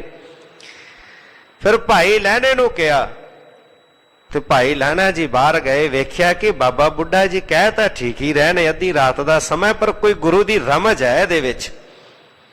ਤੇ ਆ ਕੇ ਕਹਿਣ ਲੱਗੇ, ਗੁਰੂ ਪਾਤਸ਼ਾਹ ਜਿੰਨੀ ਤੁਸੀਂ ਬਤੀਤ ਕਰਵਾ ਦਿੱਤੀ ਉਹ ਬਤੀਤ ਹੋ ਗਈ, ਜਿੰਨੀ ਤੁਸੀਂ ਰੱਖ ਲਈ ਉਹ ਬਾਕੀ ਰਹਿੰਦੀ ਹੈ। ਭਾਵਨਾ ਸੀ। ਸੋ ਜਿੰਨੀ ਵਾਰੀ ਵੀ ਗੁਰੂ ਸਾਹਿਬ ਨੇ ਪਰਖਿਆ, ਕਸਵੱਟੀ ਲਾਈ, ਖਰੇ ਉਤਰੇ ਤੇ ਗੁਰੂ ਪਾਤਸ਼ਾਹ ਜੀ ਨੇ ਫਿਰ ਸਾਹ ਸੇਵਾ ਕੀਤੀ। ਸਫਲ ਹੈ ਜਿਤ ਸਤਿਗੁਰ ਕਾ ਮਨ ਮੰਨੇ, ਜਾਂ ਸਤਿਗੁਰ ਕਾ ਮਨ ਮੰਨਿਆ ਤਾਂ ਪਾਪ ਕਸੰਭਲ ਭੰਨੇ। ਫਿਰ ਗੁਰੂ ਸਾਹਿਬ ਦੇ ਦਰ ਤੇ ਸੇਵਾ ਪ੍ਰਵਾਨ ਹੋਈ। ਅੰਗ ਨਾਲ ਲਾ ਕੇ ਅੰਗਦ ਬਣਾ ਦਿੱਤਾ, ਗੁਰੂ ਬਣਾ ਦਿੱਤਾ। ਪਾਤਸ਼ਾਹ ਇਸੇ ਪੰਕਤੀ ਕਹਿੰਦੇ, ਤਿਸਨੋਂ ਪੂਜੇ ਸਭ ਕੋਏ। ਜਿਹੜਾ ਗੁਰੂ ਦੀ ਸੇਵਾ ਇਸ ਤਰ੍ਹਾਂ ਦੇ ਨਾਲ ਕਰਦਾ ਉਹਨੂੰ ਸੰਸਾਰ ਪੂਜਦਾ। ਪੂਜਿਆ ਨਾ ਗੁਰੂ ਸਾਹਿਬ ਨੂੰ। ਪਰਮੇਸ਼ਰ ਦੀ ਜੋਤ ਭਾਈ ਲਹਿਣੇ ਦੇ ਹਿਰਦੇ ਵਿੱਚ ਟਿਕਾ ਕੇ ਅੰਗ ਨਾਲ ਲਾ ਕੇ ਗੁਰੂ ਅੰਗਦ ਬਣਾ ਦਿੱਤਾ। ਧੰਨ ਗੁਰੂ ਅਮਰਦਾਸ ਪਾਤਸ਼ਾਹ ਜੀ ਸੱਚ ਦੀ ਭਾਲ ਵਿੱਚ ਨੇ। ਤੀਰਥਾਂ ਦਾ ਰਟਨ ਕਰਨਾ ਜਾਣਾ। ਬ੍ਰਹਮਚਾਰੀ ਦਾ ਮੇਲ ਹੋਇਆ। ਪੁੱਛਿਆ, ਤੇਰਾ ਗੁਰੂ ਕੌਣ ਹੈ? ਕਹਿਣ ਲੱਗਾ, ਮੈਂ ਗੁਰੂ ਤਾਂ ਧਾਰਨ ਨਹੀਂ ਕੀਤਾ। ਤੇ ਕਹਿਣ ਲੱਗੇ, ਤੂੰ ਅਜੇ ਤੱਕ ਨਿਗੁਰ ਹੈ? ਤੇਰਾ ਸੰਗ ਕਰਕੇ ਤਾਂ ਮੇਰਾ ਕੀਤਾ ਹੋਇਆ ਜਪ ਤਪ ਸਭ ਕੁਝ ਐਵੇਂ ਚਲਾ ਗਿਆ। ਨਿਗੁਰੇ ਦਾ ਸੰਗ ਇੰਨਾ ਮਾੜਾ ਹੈ। ਅੱਜ ਕਹੀਏ ਭਾਈ ਗੁਰੂ ਵਾਲੇ ਬਣੋ, ਅੰਮ੍ਰਿਤ ਛਕੋ, ਤਾਂ ਅਸੀਂ ਕਹਿੰਦੇ ਕੋਈ ਨਹੀਂ ਜੀ, ਮੇਰਾ ਮਨ ਪਵਿੱਤਰ ਹੈ, ਮਨ ਸੁੱਚਾ ਹੈ, ਕੋਈ ਨਹੀਂ। ਜਿੰਨੀ ਦੇਰ ਤੱਕ ਅਸੀਂ ਅੰਮ੍ਰਿਤ ਛਕਦੇ ਨਹੀਂ ਉਨੀ ਦੇਰ ਗੁਰੂ ਵਾਲੇ ਨਹੀਂ ਬਣ ਸਕਦੇ। ਛਕ ਲਵਾਂਗੇ ਬਹੁਤ ਸਮਾਂ, ਜਿਹੜਾ ਸਮਾਂ ਬੀਤ ਗਿਆ ਉਹਦੇ ਬਾਬਤ ਪਤਾ ਹੈ, ਜਿਹੜਾ ਆਉਣ ਵਾਲਾ ਉਹਦੇ ਬਾਬਤ ਨਹੀਂ ਪਤਾ। ਸਾਹਿਬ ਕਹਿੰਦੇ ਹਮ ਆਦਮੀ ਹਾਂ ਇੱਕ ਦਮੀ ਇੱਕ ਦਮ ਦੇ ਆ। ਤੋ ਪਾਤਸ਼ਾਹ ਜੀ ਕਹਿਣ ਲੱਗੇ, ਜੋ ਕਿਹਾ ਕਿ ਤੂੰ ਅਜੇ ਨਗੁਰਾ ਹੈ, ਤੇ ਮਨ ਨੂੰ ਜਿਹੜੇ ਸੀ ਇਹ ਐਸਾ ਤੀਰ ਵੱਜਾ ਕਿ ਹਿਰਦਾ ਵਿੰਨਿਆ ਗਿਆ ਕਿ ਮੇਰੀ ਉਮਰ ਐਵੇਂ ਲੰਘ ਗਈ, ਨਗੁਰਿਆਂ ਹੀ ਲੰਘ ਗਈ। ਸਾਰੀ ਰਾਤ ਬੇਚੈਨੀ ਲੱਗੀ ਰਹੀ, ਨੀਂਦ ਨਹੀਂ ਆਈ। ਤੇ ਗੁਰੂ ਅੰਗਦ ਦੇ ਪਾਤਸ਼ਾਹ ਜੀ ਦੀ ਸੁਪੁੱਤਰੀ ਧੰਨ ਗੁਰੂ ਅਮਰਦਾਸ ਪਾਤਸ਼ਾਹ ਜੀ ਦੇ ਭਤੀਜੇ ਵਲਵਾਈ ਵਿਆਹੀ ਹੋਈ ਸੀ। ਤੇ ਸਵੇਰ ਵੇਲੇ ਬਾਣੀ ਸੁਣੀ ਹੈ ਤੇ ਹਿਰਦੇ ਨੂੰ ਸ਼ਾਂਤੀ ਆਈ, ਹਿਰਦਾ ਠਰਿਆ। ਪੁੱਛਿਆ ਕਿਹਦੀ ਬਾਣੀ ਹੈ? ਕਹਿਣ ਲੱਗੀ ਤੁਸੀਂ ਮਿਲੇ ਹੋਏ ਹੋ ਧੰਨ ਗੁਰੂ ਅੰਗਦ ਦੇ ਪਾਤਸ਼ਾਹ ਜੀ, ਗੁਰੂ ਨਾਨਕ ਸਾਹਿਬ ਪਾਤਸ਼ਾਹ ਜੀ ਦੀ ਦੂਸਰੀ ਜੋਤ ਉਹਨਾਂ ਦੀ ਬਾਣੀ ਹੈ। ਕਹਿਣ ਲੱਗੇ ਮੈਨੂੰ ਛੇਤੀ ਲੈ ਚੱਲ। ਤੇ ਧੰਨ ਗੁਰੂ ਅੰਗਦ ਦੇ ਪਾਤਸ਼ਾਹ ਜੀ ਦੀ ਸ਼ਰਨ ਵਿੱਚ ਆ ਕੇ, ਬਜ਼ੁਰਗੀ ਦੀ ਅਵਸਥਾ ਹੈ, ਰਿਸ਼ਤੇਦਾਰੀ ਵਿੱਚ ਕੁੜਮਾਚਾਰੀ ਹੈ, ਪ੍ਰਵਾਹ ਨਹੀਂ ਕੀਤੀ। ਕਹਿਣ ਲੱਗੇ ਅੱਜ ਕੁੜਮ ਬਣ ਕੇ ਨਹੀਂ ਆਇਆ, ਅੱਜ ਸੇਵਕ ਬਣ ਕੇ ਆਇਆ। ਗੁਰੂ ਕੋਲੋਂ ਮਿਲਣਾ ਫਿਰ ਹੀ ਹੈ। ਅੱਜ ਸੇਵਾ ਕਰਦੇ ਆ, ਵੇਖਦੇ ਆ ਕਿਤੇ ਨਾ ਕਿਤੇ ਮਨ ਅੰਦਰ ਸਾਡੇ ਹਉਮੈ ਬਣੀ ਰਹਿੰਦੀ ਹੈ। ਮੈਂ ਆਹ ਸੇਵਾ ਕਰਦਾ, ਮੈਂ ਹੰਕਾਰ ਦੂਸਰੇ ਨੂੰ ਖੜਨ ਨਹੀਂ ਦੇਣਾ, ਮੈਂ ਇੱਥੇ ਖੜਦਾ ਤੂੰ ਕਿਉਂ ਖੜ ਗਿਆ, ਮੈਂ ਇੱਥੇ ਝਾੜੂ ਲਾਉਣਾ ਤੂੰ ਕਿਉਂ ਲਾਤਾ, ਮੈਂ ਇੱਥੇ ਭਾਂਡੇ ਮਾਂਜਦਾ ਤੂੰ ਕਿਉਂ ਮਾਂਜ ਦਿੱਤੇ, ਤੂੰ ਕਿਉਂ ਕੀਤਾ ਆਹ। ਇਹ ਹਉਮੈ ਹੈ ਸਾਧ ਸੰਗਤ ਜੀਓ। ਇਹ ਸੇਵਾ ਗੁਰੂ ਦੇ ਦਰ ਤੇ ਪ੍ਰਵਾਨ ਨਹੀਂ ਹੋਣੀ। ਹਉਮੈ ਛੱਡ ਕੇ, ਹੰਕਾਰ ਛੱਡ ਕੇ ਫਿਰ ਜਾ ਕੇ ਗੁਰੂ ਦੀ ਸੇਵਾ ਮਿਲਣੀ ਹੈ। ਤੇ ਗੁਰੂ ਅਮਰਦਾਸ ਪਾਤਸ਼ਾਹ ਜੀ ਨੇ ਸੇਵਾ ਕੀਤੀ ਤੇ ਸੇਵਾ ਗੁਰੂ ਦੇ ਦਰ ਤੇ ਪ੍ਰਵਾਨ ਹੋਈ ਤੇ ਗੁਰੂ ਬਣਾ ਦਿੱਤਾ। ਗੁਰੂ ਬਖਸ਼ਿਸ਼ ਕਰਕੇ ਸੰਸਾਰ ਪੂਜਦਾ, ਉਹਨਾਂ ਨੂੰ ਬਖਸ਼ਿਸ਼ਾਂ ਕੀਤੀਆਂ। ਜੇਠਾ ਜੀ ਅਨਾਥ ਹੋ ਗਏ, ਧੰਨ ਗੁਰੂ ਅਮਰਦਾਸ ਪਾਤਸ਼ਾਹ ਜੀ ਦੀ ਸ਼ਰਨ ਵਿੱਚ ਆ ਕੇ ਸੇਵਾ ਕੀਤੀ ਤੇ ਗੁਰੂ ਰਾਮਦਾਸ ਬਣੇ। ਭਾਈ ਮੰਝ ਨੇ ਸੇਵਾ ਕੀਤੀ ਤੇ ਭਾਈ ਮੰਝ ਨੂੰ ਗੁਰੂ ਸਾਹਿਬ ਜੀ ਨੇ ਕੀ ਖਿਤਾਬ ਬਖਸ਼ਿਆ? ਗੁਰੂ ਕਾ ਜਹਾਜ਼ ਮੰਝ ਪਿਆਰਾ, ਗੁਰੂ ਕੋ ਗੁਰ ਮੰਝ ਪਿਆਰਾ, ਮੰਝ ਗੁਰੂ ਕਾ ਬੋਹਿ ਥਾ ਜਗ ਲੰਘਣ ਹਾਰਾ। ਸੇਵਾ ਕੀਤੀ ਭਾਈ ਬਿਧੀ ਚੰਦ ਨੇ। ਤੇ ਜਦੋਂ ਸੇਵਾ ਪ੍ਰਵਾਨ ਹੋਈ ਤੇ ਮੀਰੀ ਪੀਰੀ ਦੇ ਮਾਲਕ ਧੰਨ ਗੁਰੂ ਹਰਗੋਬਿੰਦ ਸਾਹਿਬ ਪਾਤਸ਼ਾਹ ਜੀ ਨੇ ਸੀਨੇ ਨਾਲ ਲਾ ਕੇ ਕਿਹਾ ਸੀ, ਬਿਧੀ ਚੰਦ ਸੀਨਾ ਗੁਰੂ ਕਾ ਸੀਨਾ, ਗੁਰੂ ਦਾ ਸੀਨਾ ਬਣਾ ਦਿੱਤਾ ਭਾਈ ਬਿਧੀ ਚੰਦ ਨੂੰ। ਸੇਵਾ ਕੀਤੀ ਭਾਈ ਜੈਤਾ ਜੀ ਨੇ, ਜੀਵਨ ਸਿੰਘ ਨੇ ਸੀਸ ਲੈ ਕੇ ਆਏ ਧੰਨ ਗੁਰੂ ਤੇਗ ਬਹਾਦਰ ਸਾਹਿਬ ਜੀ ਦਾ ਦਿੱਲੀ ਤੋਂ, ਤੇ ਛਾਤੀ ਨਾਲ ਲਾ ਕੇ ਕਿਹਾ ਸੀ ਧੰਨ ਗੁਰੂ ਗੋਬਿੰਦ ਸਿੰਘ ਸਾਹਿਬ ਪਾਤਸ਼ਾਹ ਜੀ ਨੇ ਰੰਗਰੇਟੇ ਗੁਰੂ ਕੇ ਬੇਟੇ ਦਾ ਖਿਤਾਬ ਦਿੱਤਾ। ਉਹ ਸੇਵਾ ਜਿਹਦੇ ਬਾਬਤ ਗੁਰੂ ਸਾਹਿਬ ਜੀ ਦੱਸ ਰਹੇ ਨੇ, ਉਹ ਐਸੀ ਭਾਵਨਾ ਨਾਲ, ਨਿਮਰਤਾ ਨਾਲ, ਹਉਮੈ ਤੋਂ ਰਹਿਤ ਹੋ ਕੇ, ਹੰਕਾਰ ਤੋਂ ਰਹਿਤ ਹੋ ਕੇ ਕੀਤੀ ਹੋਈ ਸੇਵਾ ਸਤਿਗੁਰੂ ਦੇ ਦਰ ਤੇ ਪ੍ਰਵਾਨ ਹੈ। ਗੁਰੂ ਸਾਹਿਬ ਦਾ ਤਰਸ ਕਿ ਗੁਰੂ ਸਾਹਿਬ ਕਿਰਪਾ ਕਰਦੇ ਨੇ, ਸਾਨੂੰ ਆਪਣੇ ਘਰ ਦੀ ਹਾਜ਼ਰੀ ਬਖਸ਼ਦੇ ਨੇ, ਉਦਮ ਬਖਸ਼ਦੇ ਨੇ। ਇੱਥੇ ਆ ਕੇ ਗੁਰੂ ਕੋਲ ਇਹੀ ਅਰਦਾਸ ਕਰੀਏ ਕਿ ਪਾਤਸ਼ਾਹ ਕਿਰਪਾ ਕਰਿਓ, ਤੁਹਾਡੀ ਸੇਵਾ ਵਿੱਚ ਵਿਚਰਦਿਆਂ, ਤੁਹਾਡੇ ਸਤਸੰਗਤ ਕਰਦਿਆਂ ਮਨ ਵਿੱਚ ਰੰਚਕ ਮਾਤਰ ਵੀ ਹਉਮੈ ਹੰਕਾਰ ਨਾ ਆਵੇ। ਕਿਉਂਕਿ ਹਉਮੈ ਨਾਵੈ ਨਾਲ ਵਿਰੋਧ ਹੈ, ਦੋਏ ਨਾ ਵਸੈ ਇਕ ਠਾਏ, ਇਕੱਠੇ ਨਹੀਂ ਰਹਿ ਸਕਦੇ। ਗੁਰੂ ਸਾਹਿਬ ਜੀ ਬਖਸ਼ਿਸ਼ ਕਰ ਰਹੇ ਨੇ, ਸ਼ਬਦ ਦੇ ਅੰਦਰ ਆਓ ਪਾਵਨ ਉਪਦੇਸ਼ ਦੇ ਕਰਕੇ ਸਮਝਾ ਰਹੇ ਹਨ। ਸ਼ਲੋਕ ਮਹੱਲਾ ਤੀਜਾ।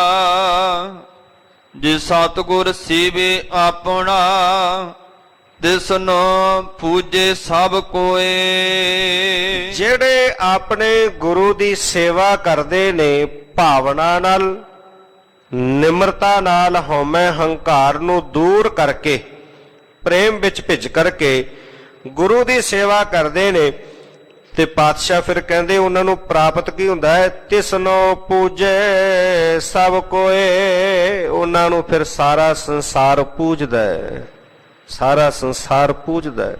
ਜਿਨ੍ਹਾਂ ਨੇ ਵੀ ਗੁਰੂ ਸਾਹਿਬ ਦੀ ਸੇਵਾ ਭਾਵਨਾ ਨਾਲ ਕੀਤੀ, ਮਨ ਕਰਕੇ ਕੀਤੇ, ਸੰਸਾਰ ਉਹਨਾਂ ਦੀ ਪੂਜਾ ਕਰਦਾ ਹੈ, ਉਹਨਾਂ ਨੂੰ ਪੂਜਦਾ ਹੈ। ਸਭਨਾ ਉਪਾਵਾ ਸਿਰ ਉਪਾਉ ਹੈ, ਹਰ ਨਾਮ ਪ੍ਰਾਪਤ ਹੋਏ। ਸਾਰਿਆਂ ਉਪਾਵਾਂ ਦੇ ਵਿੱਚੋਂ, ਸਾਰਿਆਂ ਯਤਨਾਂ ਦੇ ਵਿੱਚੋਂ ਉਹ ਯਤਨ ਸਫਲ ਹੈ ਜਿਸ ਦੇ ਯਤਨ ਕੀਤਿਆਂ ਹਰ ਨਾਮ ਪ੍ਰਾਪਤ ਹੋਏ। ਨਾਮ ਫਿਰ ਪ੍ਰਾਪਤ ਹੋਣਾ ਹੈ ਜਦੋਂ ਭਾਵਨਾ ਨਾਲ ਸੇਵਾ ਕਰਾਂਗੇ ਨਾ। ਇਹ ਉਪਾਵ, ਇਹ ਯਤਨ ਸਾਰਿਆਂ ਦੇ ਵਿੱਚੋਂ ਸਫਲ ਹੈ, ਕਿਉਂਕਿ ਮਨ ਨੂੰ ਤਾਂ ਪਹਿਲਾਂ ਹੀ ਪਾਤਸ਼ਾਹ ਜੀ ਨੇ ਜਿਵੇਂ ਦੱਸ ਦਿੱਤਾ ਕਿ ਕਈ ਜਨਮਾਂ ਦੀ ਮੈਲ ਚਿੰਬੜੀ, ਇਹ ਮੈਲਾ ਹੋਇਆ ਪਿਆ, ਤੇ ਜਿੰਨੀ ਦੇਰ ਹਿਰਦਾ ਰੂਪੀ ਅੰਤਸ਼ਕਰਨ ਰੂਪੀ ਭਾਂਡਾ ਸ਼ਵਸ਼ ਨਹੀਂ ਹੁੰਦਾ ਉਨੀ ਦੇਰ ਤੱਕ ਨਾਮ ਦੀ ਪ੍ਰਾਪਤੀ ਨਹੀਂ ਹੋਣੀ, ਨਾਮ ਹਿਰਦੇ ਵਿੱਚ ਨਹੀਂ ਟਕਣਾ। ਇਸੇ ਕਰਕੇ ਗੁਰੂ ਘਰ ਦੇ ਵਿੱਚ ਪਹਿਲਾਂ ਸਭ ਤੋਂ ਸੇਵਾ ਦਾ ਉਪਦੇਸ਼ ਦਿੱਤਾ ਜਾਂਦਾ ਹੈ। ਪਹਿਲਾਂ ਸੇਵਾ ਕਰੋ, ਮਨ ਕਰਕੇ ਸੇਵਾ ਕੀਤਿਆਂ ਮਨ ਦੀ ਮੈਲ ਉਤਰਦੀ ਹੈ। ਤੇ ਪਾਤਸ਼ਾਹ ਜੀ ਕਹਿੰਦੇ ਸਾਰਿਆਂ ਉਪਾਵਾਂ ਦੇ ਵਿੱਚੋਂ, ਸਾਰਿਆਂ ਯਤਨਾਂ ਦੇ ਵਿੱਚੋਂ ਉਹ ਯਤਨ ਸਫਲ ਹੈ ਸੇਵਾ ਕੀਤਿਆਂ ਵਾਹਿਗੁਰੂ ਪਰਮੇਸ਼ਰ ਦੇ ਨਾਮ ਦੀ ਪ੍ਰਾਪਤੀ ਹੁੰਦੀ ਹੈ। ਨਾਮ ਪ੍ਰਾਪਤ ਹੋਏ, ਹਰੀ ਦਾ ਨਾਮ ਜੀਵ ਨੂੰ ਪ੍ਰਾਪਤ ਹੁੰਦਾ ਹੈ। ਅੰਤਰ ਸੀਤਲ ਸਾਤ ਹੈ, ਅੰਤਰ ਸੀਤਲ ਸਾਤ ਵਸੈ, ਜਪ ਹਿਰਦੈ ਸਦਾ ਸੁਖ ਹੋਏ। ਤੇ ਫਿਰ ਸੇਵਾ ਕੀਤਿਆਂ ਜਦੋਂ ਹਰੀ ਵਾਹਿਗੁਰੂ ਪਰਮੇਸ਼ਰ ਦੇ ਨਾਮ ਦੀ ਪ੍ਰਾਪਤੀ ਹੁੰਦੀ ਹੈ ਤੇ ਫਿਰ ਕੀ ਹੁੰਦਾ? ਅੰਤਰ ਸੀਤਲ ਸਾਤ ਵਸੈ, ਅੰਦਰ ਜਿਹੜਾ ਫਿਰ ਸੀਤਲ ਹੋ ਜਾਂਦਾ ਹੈ, ਠੰਡਾ ਠਾਰ ਹੋ ਜਾਂਦਾ ਹੈ। ਵੇਖਦੇ ਆ ਕਿ ਏਸੀ, ਗਰਮੀ ਬਹੁਤ ਹੈ, ਏਸੀ ਚੱਲ ਰਿਹਾ, ਮਨੁੱਖ ਏਸੀ ਕਮਰੇ ਵਿੱਚ ਬੈਠਾ ਵੀ ਅੰਦਰੋਂ ਜਿਹੜਾ ਹੈ ਉਹਦਾ ਹਿਰਦਾ ਸੜ ਰਿਹਾ ਹੈ, ਸੜ ਰਿਹਾ ਹੈ, ਕਿਉਂਕਿ ਬਾਹਰ ਸਰੀਰ ਦੀ ਠੰਡਕ ਤਾਂ ਅਸੀਂ ਏਸੀ ਵਾਲੇ ਕਮਰੇ ਵਿੱਚ ਬੈਠ ਕੇ ਜਿਹੜਾ ਉਹ ਮਹਿਸੂਸ ਕਰ ਸਕਦੇ ਹਾਂ, ਸਰੀਰ ਦੀ ਠੰਡਕ ਮਾਣ ਸਕਦੇ ਹਾਂ। ਅੱਜ ਮੌਸਮ ਠੰਡਾ ਹੋਇਆ ਹੈ ਤੇ ਸਰੀਰ ਨੂੰ ਠੰਡਕ ਮਹਿਸੂਸ ਕਰ ਰਹੇ ਹਾਂ, ਪਰ ਇਸ ਠੰਡਕ ਨੇ ਸਾਡੇ ਹਿਰਦੇ ਨੂੰ ਨਹੀਂ ਠਾਰਨਾ, ਹਿਰਦੇ ਦੀ ਠੰਡ ਨਹੀਂ ਇਹਦੇ ਵਿੱਚੋਂ ਮਿਲਣੀ। ਗਰਮੀ ਦਾ ਮੌਸਮ ਹੁੰਦਾ, ਅੱਤ ਦੀ ਗਰਮੀ ਪੈਂਦੀ ਹੈ ਤੇ ਸਾਰੇ ਠੰਡੇ ਇਲਾਕਿਆਂ ਵਿੱਚ ਘੁੰਮਣ ਲਈ ਨਿਕਲ ਜਾਂਦੇ ਨੇ ਵੀ ਚਲੋ ਪਹਾੜਾਂ ਵੱਲ, ਕਿਤੇ ਦੂਰ ਜਿੱਥੇ ਬਰਫ਼ ਪੈਂਦੀ ਹੋਵੇ ਉੱਥੇ ਨਿਕਲ ਜਾਈਏ, ਉੱਥੇ ਠੰਡਕ ਮਿਲੇਗੀ।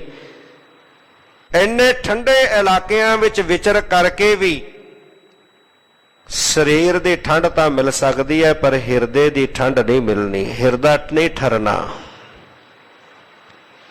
ਹਿਰਦਾ ਕਿੱਥੇ ਠਰਨਾ ਜਾ ਕੇ? ਪਾਤਸ਼ਾਹ ਕਹਿੰਦੇ ਅੰਤਰ ਸੀਤਲ, ਜਿਨ੍ਹਾਂ ਦੇ ਕੋਲ ਹਰੀ ਦਾ ਨਾਮ ਹੈ, ਜਿਨ੍ਹਾਂ ਨੂੰ ਹਰੀ ਦਾ ਨਾਮ ਪ੍ਰਾਪਤ ਹੋ ਗਿਆ, ਉਹਨਾਂ ਦਾ ਹਿਰਦਾ ਠਰਦਾ ਹੈ, ਉਹਨਾਂ ਦਾ ਹਿਰਦਾ ਫਿਰ ਸ਼ਾਂਤ ਹੁੰਦਾ ਹੈ। ਧੰਨ ਗੁਰੂ ਅਰਜਨ ਦੇਵ ਪਾਤਸ਼ਾਹ ਤਤੀ ਤਵੀ ਤੇ ਵੀ ਬੈਠੇ ਠੰਡੇ ਠਾਰ ਨੇ, ਉੱਥੇ ਹਿਰਦਾ ਠਰਿਆ ਹੋਇਆ ਹੈ, ਹਿਰਦੇ 'ਚ ਕੋਈ ਤਪਸ਼ ਨਹੀਂ, ਕੋਈ ਕਿਸੇ ਤਰ੍ਹਾਂ ਦੇ ਕੜਵੇ ਬੋਲ ਨਹੀਂ ਕਿ ਤਤੀ ਤਵੀ ਤੇ ਬੈਠੇ ਆ। क्या हुआ तन जल रहा, मन शांत है हरि नाम से, ठरिया ना हिरदा। हरि वाहिगुरु परमेश्वर दे नाम दे नाल अंदर जिहड़ा फिर शीतल हो जाता है, ठंडा ठार हो जाता है, शांत वसै,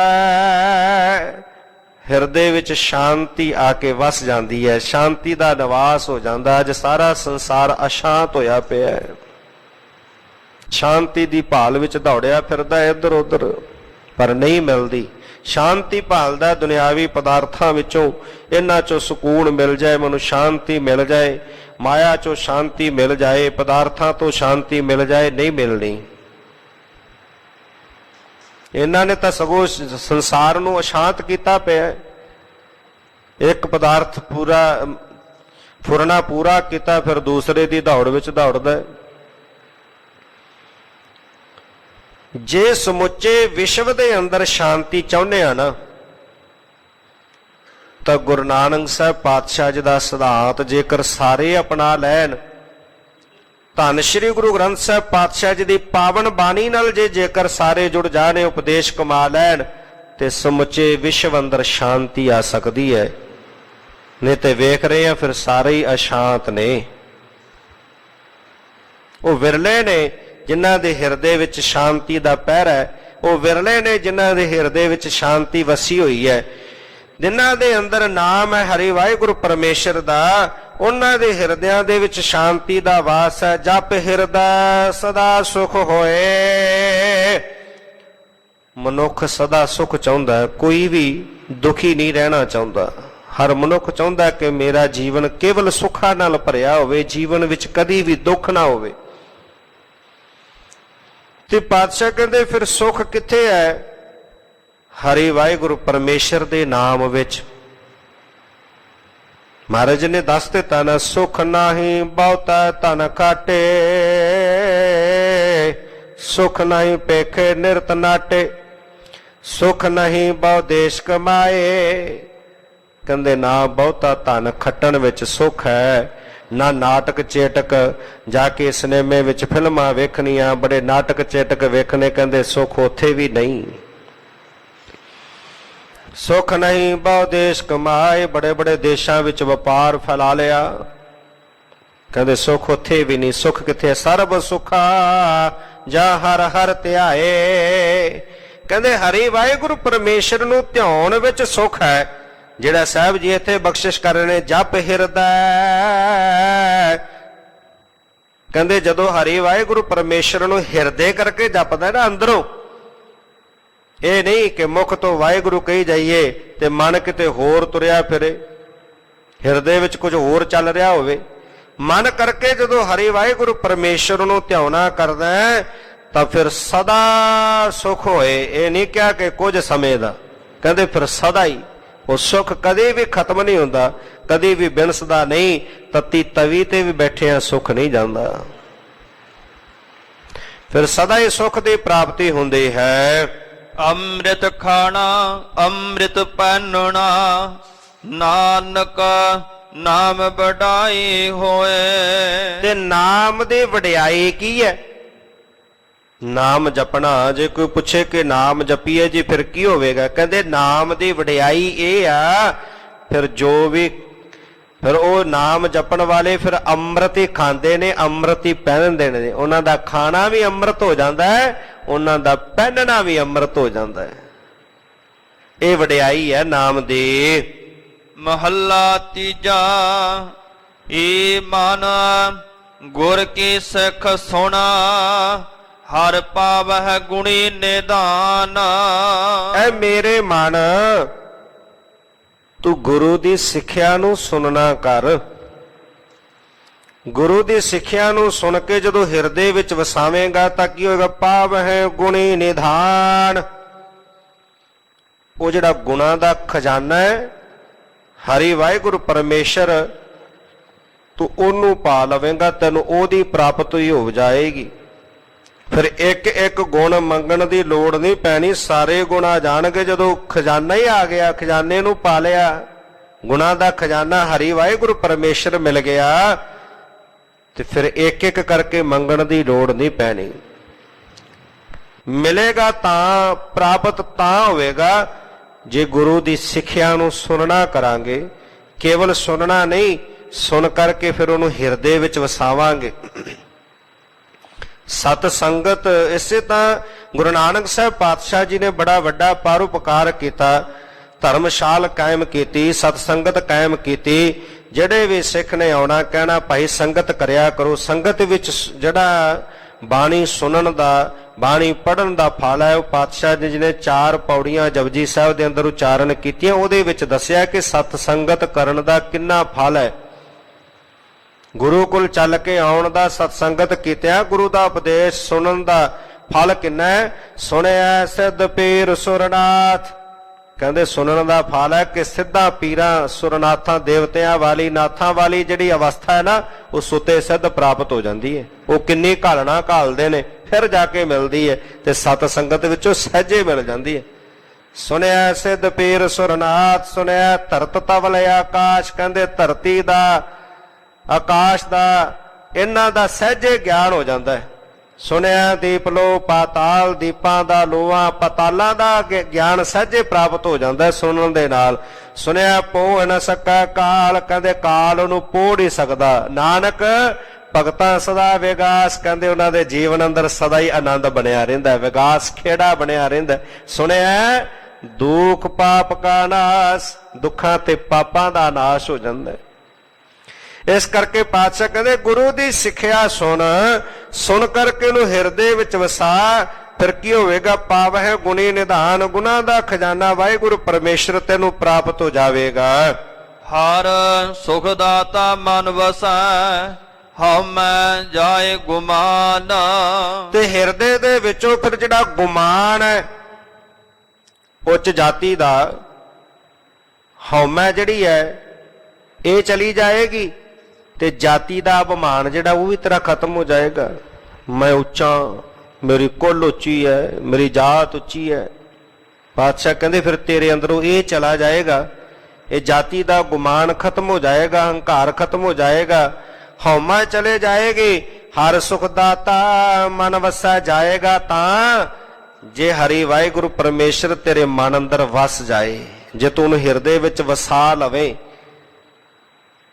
ਜੇ ਉਹ ਹਰੀ ਵਾਹਿਗੁਰੂ ਪਰਮੇਸ਼ਰ ਜਿਨ੍ਹਾਂ ਦੇ ਹਿਰਦੇ ਵਿੱਚ ਵਸ ਜਾਂਦਾ, ਸੁੱਖਾਂ ਦਾ ਜਿਹੜਾ ਦਾਤਾ ਹੈ, ਫਿਰ ਉਹਦੇ ਵਸਣ ਦੇ ਨਾਲ ਹਉਮੈ ਚਲੀ ਜਾਂਦੀ ਹੈ, ਜਾਤੀ ਦਾ ਗੁਮਾਨ ਜਿਹੜਾ ਉਹ ਖਤਮ ਹੋ ਜਾਂਦਾ ਹੈ। ਨਾਨਕ ਨਦਰੇ ਪਾਈਐ, ਤਾਂ ਆਨ ਦਿਨ ਲਾਗੈ ਧਿਆਨ। ਤੇ ਜਿਨ੍ਹਾਂ ਤੇ ਗੁਰੂ ਫਿਰ ਨਜ਼ਰ ਕਰ ਦਿੰਦਾ, ਉਹਦੀ ਨਜ਼ਰ ਦੇ ਪਾਤਰ ਬਣ ਜਾਂਦੇ ਨੇ, ਬਖਸ਼ਿਸ਼ ਕਰਦਾ, ਰਹਿਮਤ ਕਰਦਾ, ਤਾਂ ਆਨ ਦਿਨ ਲਾਗੈ ਧਿਆਨ। ਫਿਰ ਉਹਨਾਂ ਦਾ ਦਿਨੇ ਰਾਤ ਧਿਆਨ ਉਸ ਵਾਹਿਗੁਰੂ ਪਰਮੇਸ਼ਰ ਦੇ ਨਾਮ ਵਿੱਚ ਲੱਗਾ ਰਹਿੰਦਾ ਹੈ। ਫਿਰ ਉਹ ਹਰ ਵੇਲੇ ਜਪਦੇ ਨੇ ਵਾਹਿਗੁਰੂ ਵਾਹਿਗੁਰੂ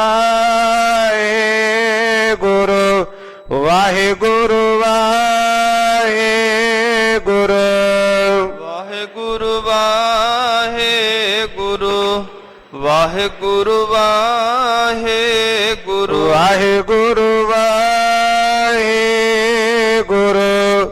ਵਾਹਿਗੁਰੂ ਵਾਹਿਗੁਰੂ ਵਾਹਿਗੁਰੂ ਵਾਹਿਗੁਰੂ ਵਾਹਿਗੁਰੂ ਵਾਹਿਗੁਰੂ ਵਾਹਿਗੁਰੂ ਵਾਹਿਗੁਰੂ। ਕੋਈ ਵੀ ਰਸਨਾ ਵਾਂਝੀ ਨਾ ਰਹੇ, ਸਾਰੇ ਜਪੋ ਵਾਹਿਗੁਰੂ ਵਾਹਿਗੁਰੂ ਵਾਹਿਗੁਰੂ ਵਾਹਿਗੁਰੂ ਵਾਹਿਗੁਰੂ ਵਾਹਿਗੁਰੂ ਵਾਹਿਗੁਰੂ ਵਾਹਿਗੁਰੂ ਵਾਹਿਗੁਰੂ ਵਾਹਿਗੁਰੂ ਵਾਹਿਗੁਰੂ ਵਾਹਿਗੁਰੂ ਵਾਹਿਗੁਰੂ ਵਾਹਿਗੁਰੂ ਵਾਹਿਗੁਰੂ ਵਾਹਿਗੁਰੂ। ਇਉਂ ਫਿਰ ਦਿਨੇ ਰਾਤ ਉਹਨਾਂ ਦਾ ਧਿਆਨ, ਉਹਨਾਂ ਦੀ ਸੁਰਤ ਵਾਹਿਗੁਰੂ ਪਰਮੇਸ਼ਰ ਦੇ ਨਾਮ ਨਾਲ ਜੁੜੀ ਰਹਿੰਦੀ ਹੈ। ਪੌੜੀ ਸਤ ਸੰਤੋਖ ਸਭ ਸੱਚ ਹੈ, ਗੁਰਮੁਖ ਪਵਿੱਤਾ। ਗੁਰੂ ਦੇ ਸਨਮੁਖ ਰਹਿਣ ਵਾਲਿਆਂ ਦਾ ਜੀਵਨ ਪਵਿੱਤਰ ਹੋ ਜਾਂਦਾ ਹੈ। ਜਿਹੜੇ ਗੁਰੂ ਦੇ ਸਨਮੁਖ ਰਹਿੰਦੇ ਨੇ, ਗੁਰੂ ਨੂੰ ਮੁੱਖ ਰੱਖ ਕੇ ਚੱਲਦੇ ਨੇ, ਉਹਨਾਂ ਦਾ ਜੀਵਨ ਉਹ ਪਵਿੱਤਰ ਜੀਵਨ ਵਾਲੇ ਹੋ ਜਾਂਦੇ ਨੇ। ਤੇ ਜਿਨ੍ਹਾਂ ਦਾ ਪਵਿੱਤਰ ਜੀਵਨ ਹੋ ਜਾਂਦਾ ਹੈ, ਫਿਰ ਸਤ ਸੰਤੋਖ ਸਭ ਸੱਚ ਹੈ, ਉਹਨਾਂ ਦਾ ਫਿਰ ਜਿਹੜਾ ਸੰਤੋਖ ਹੈ, ਸਤ ਹੈ, ਉਹ ਸਭ ਸੱਚਾ ਹੋ ਜਾਂਦਾ ਹੈ। ਅੰਦਰੋਂ ਕਪਟ ਵਿਕਾਰ ਗਿਆ, ਮਨ ਸਹਜੇ ਜਿਤਾ। ਤੇ ਜਿਹੜਾ ਮਨ ਬੜਾ ਅਵੈੜਾ ਹੈ, ਜਿਹਨੂੰ ਕਾਬੂ ਕਰਨਾ ਬਹੁਤ ਔਖਾ ਹੈ, ਜਿਹਨੂੰ ਕੋਈ ਜਿੱਤ ਨਹੀਂ ਸਕਦਾ, ਇਹ ਮਨ ਅਜਿੱਤ ਹੈ, ਜਿੱਤਣਾ ਬਹੁਤ ਔਖਾ ਹੈ। ਇਹਦੀਆਂ ਤਾਂ ਲਗਾਮਾਂ ਜਿਵੇਂ ਭਾਈ ਲਹਿਣਾ ਜਿਹਨੇ ਗੁਰੂ ਨਾਨਕ ਸਾਹਿਬ ਨੂੰ ਪਕੜਾਈਆਂ, ਗੁਰੂ ਨੂੰ ਪਕੜਾਵਾਂਗੇ ਤਾਂ ਕਾਬੂ ਆਉਣਾ ਹੈ। ਪਾਤਸ਼ਾਹ ਜੀ ਕਹਿੰਦੇ ਅੰਦਰੋਂ ਕਪਟ ਵਿਕਾਰ ਗਿਆ, ਕਹਿੰਦੇ ਉਹਨਾਂ ਦੇ ਫਿਰ ਹਿਰਦੇ ਦੇ ਅੰਦਰੋਂ ਕਪਟ ਚਲਾ ਜਾਂਦਾ ਹੈ, ਵਿਕਾਰ ਚਲੇ ਜਾਂਦੇ ਨੇ, ਕਾਮ ਕ੍ਰੋਧ ਲੋਭ ਮੋਹ ਹੰਕਾਰ। ਕਪਟ ਦੀ ਜਿਹੜੀ ਛਲ ਦੀ ਬਿਰਤੀ ਹੈ ਉਹ ਖਤਮ ਹੋ ਜਾਂਦੀ ਹੈ, ਕੋਈ ਛਲ ਫਿਰ ਅੰਦਰ ਰਹਿ ਨਹੀਂ ਜਾਂਦਾ। ਕਾਮ ਕ੍ਰੋਧ ਲੋਭ ਮੋਹ ਹੰਕਾਰ ਵਿਕਾਰ ਜਿਹੜੇ ਨੇ ਚਲੇ ਜਾਂਦੇ ਨੇ। ਮਨ ਸਹਿਜੇ ਜਿੱਤਾ, ਫਿਰ ਮਨ ਸਹਿਜੇ ਜਿੱਤਿਆ ਜਾਂਦਾ ਹੈ। ਇਹ ਜਿਹੜਾ ਅਜਿੱਤ ਮਨ ਹੈ ਨਾ, ਫਿਰ ਜੀਵ ਨੂੰ ਸਹਿਜੇ ਜਿੱਤ ਲੈਂਦਾ ਹੈ। ਤਹ ਜੋਤ ਪ੍ਰਗਾਸ ਆਨੰਦ ਰਸ ਅਗਿਆਨ ਗਵਿਤਾ। ਜਿਨ੍ਹਾਂ ਦੇ ਹਿਰਦੇ ਦੇ ਅੰਦਰ ਵਾਹਿਗੁਰੂ ਪਰਮੇਸ਼ਰ ਦੇ ਨਾਮ ਦੀ ਜੋਤ ਜਗ ਜਾਂਦੀ ਹੈ, ਜੋਤ ਦਾ ਪ੍ਰਕਾਸ਼ ਹੋ ਜਾਂਦਾ ਹੈ। ਆਨੰਦ ਰਸ ਉਹਨਾਂ ਦੇ ਹਿਰਦੇ ਦੇ ਅੰਦਰ ਆਨੰਦ ਵਰਤ ਜਾਂਦਾ ਹੈ, ਉਹ ਰਸ ਦੇ ਸਹਿਤ ਹੋ ਜਾਂਦੇ ਨੇ। ਅਗਿਆਨ ਗਵਿਤਾ, ਜਿਹੜਾ ਅਗਿਆਨਤਾ ਦਾ ਹਨੇਰਾ ਉਹ ਅੰਦਰੋਂ ਚਲਾ ਜਾਂਦਾ ਹੈ, ਖਤਮ ਹੋ ਜਾਂਦਾ ਹੈ, ਨਾਸ ਹੋ ਜਾਂਦਾ ਹੈ। ਆਨੰਦਨ ਹਰ ਕੇ ਗੁਣ ਰਵੈ ਗੁਣ ਪ੍ਰਗਟ ਕੀਤਾ। ਤੇ ਉਹਨਾਂ ਦੇ ਹਿਰਦੇ ਦੇ ਅੰਦਰ ਵਿੱਚ ਗੁਣ ਪ੍ਰਗਟ ਹੋ ਜਾਂਦੇ ਨੇ। ਆਨੰਦਨ ਹਰ ਕੇ ਗੁਣ ਰਵੈ, ਦਿਨੇ ਰਾਤ ਹਰੀ ਵਾਹਿਗੁਰੂ ਪਰਮੇਸ਼ਰ ਦੇ ਗੁਣ ਗਾਉਂਦੇ ਨੇ। ਗੁਣ ਗਾਉਂਦਿਆਂ ਗਾਉਂਦਿਆਂ ਉਹਨਾਂ ਦੇ ਹਿਰਦੇ ਦੇ ਅੰਦਰ ਹਰੀ ਵਾਹਿਗੁਰੂ ਪਰਮੇਸ਼ਰ ਦੇ ਜਿਹੜੇ ਗੁਣ ਨੇ ਉਹ ਪ੍ਰਗਟ ਹੋ ਜਾਂਦੇ ਹਨ। ਸਭਨਾ ਦਾਤਾ ਏਕ ਹੈ ਇੱਕੋ ਹਰ ਮਿਤਾ। ਮਨੁੱਖ ਦੁਨਿਆਵੀ ਮਿੱਤਰਤਾ ਬਹੁਤ ਬਣਾਉਂਦਾ ਹੈ ਵੀ ਮੇਰਾ ਫਲਾ ਮਿੱਤਰ ਹੈ, ਮੇਰਾ ਫਲਾਣਾ ਮਿੱਤਰ ਹੈ। ਪਾਤਸ਼ਾਹ ਜੀ ਗੁਰਬਾਣੀ ਵਿੱਚ ਕਹਿੰਦੇ ਨੇ, ਸੁਖ ਮੈਂ ਆਣ ਬਹੁਤ ਮਿਲ ਬੈਠਤ ਰਹਿਤ ਚਾਹੂੰ ਦਿਸ ਘੇਰੈ ਬਿਪਤ ਪਰੀ ਸਭ ਹੀ ਸੰਗ ਛਾੜਤ ਕਉ ਨਾ ਆਵਤ ਨੇਰੈ।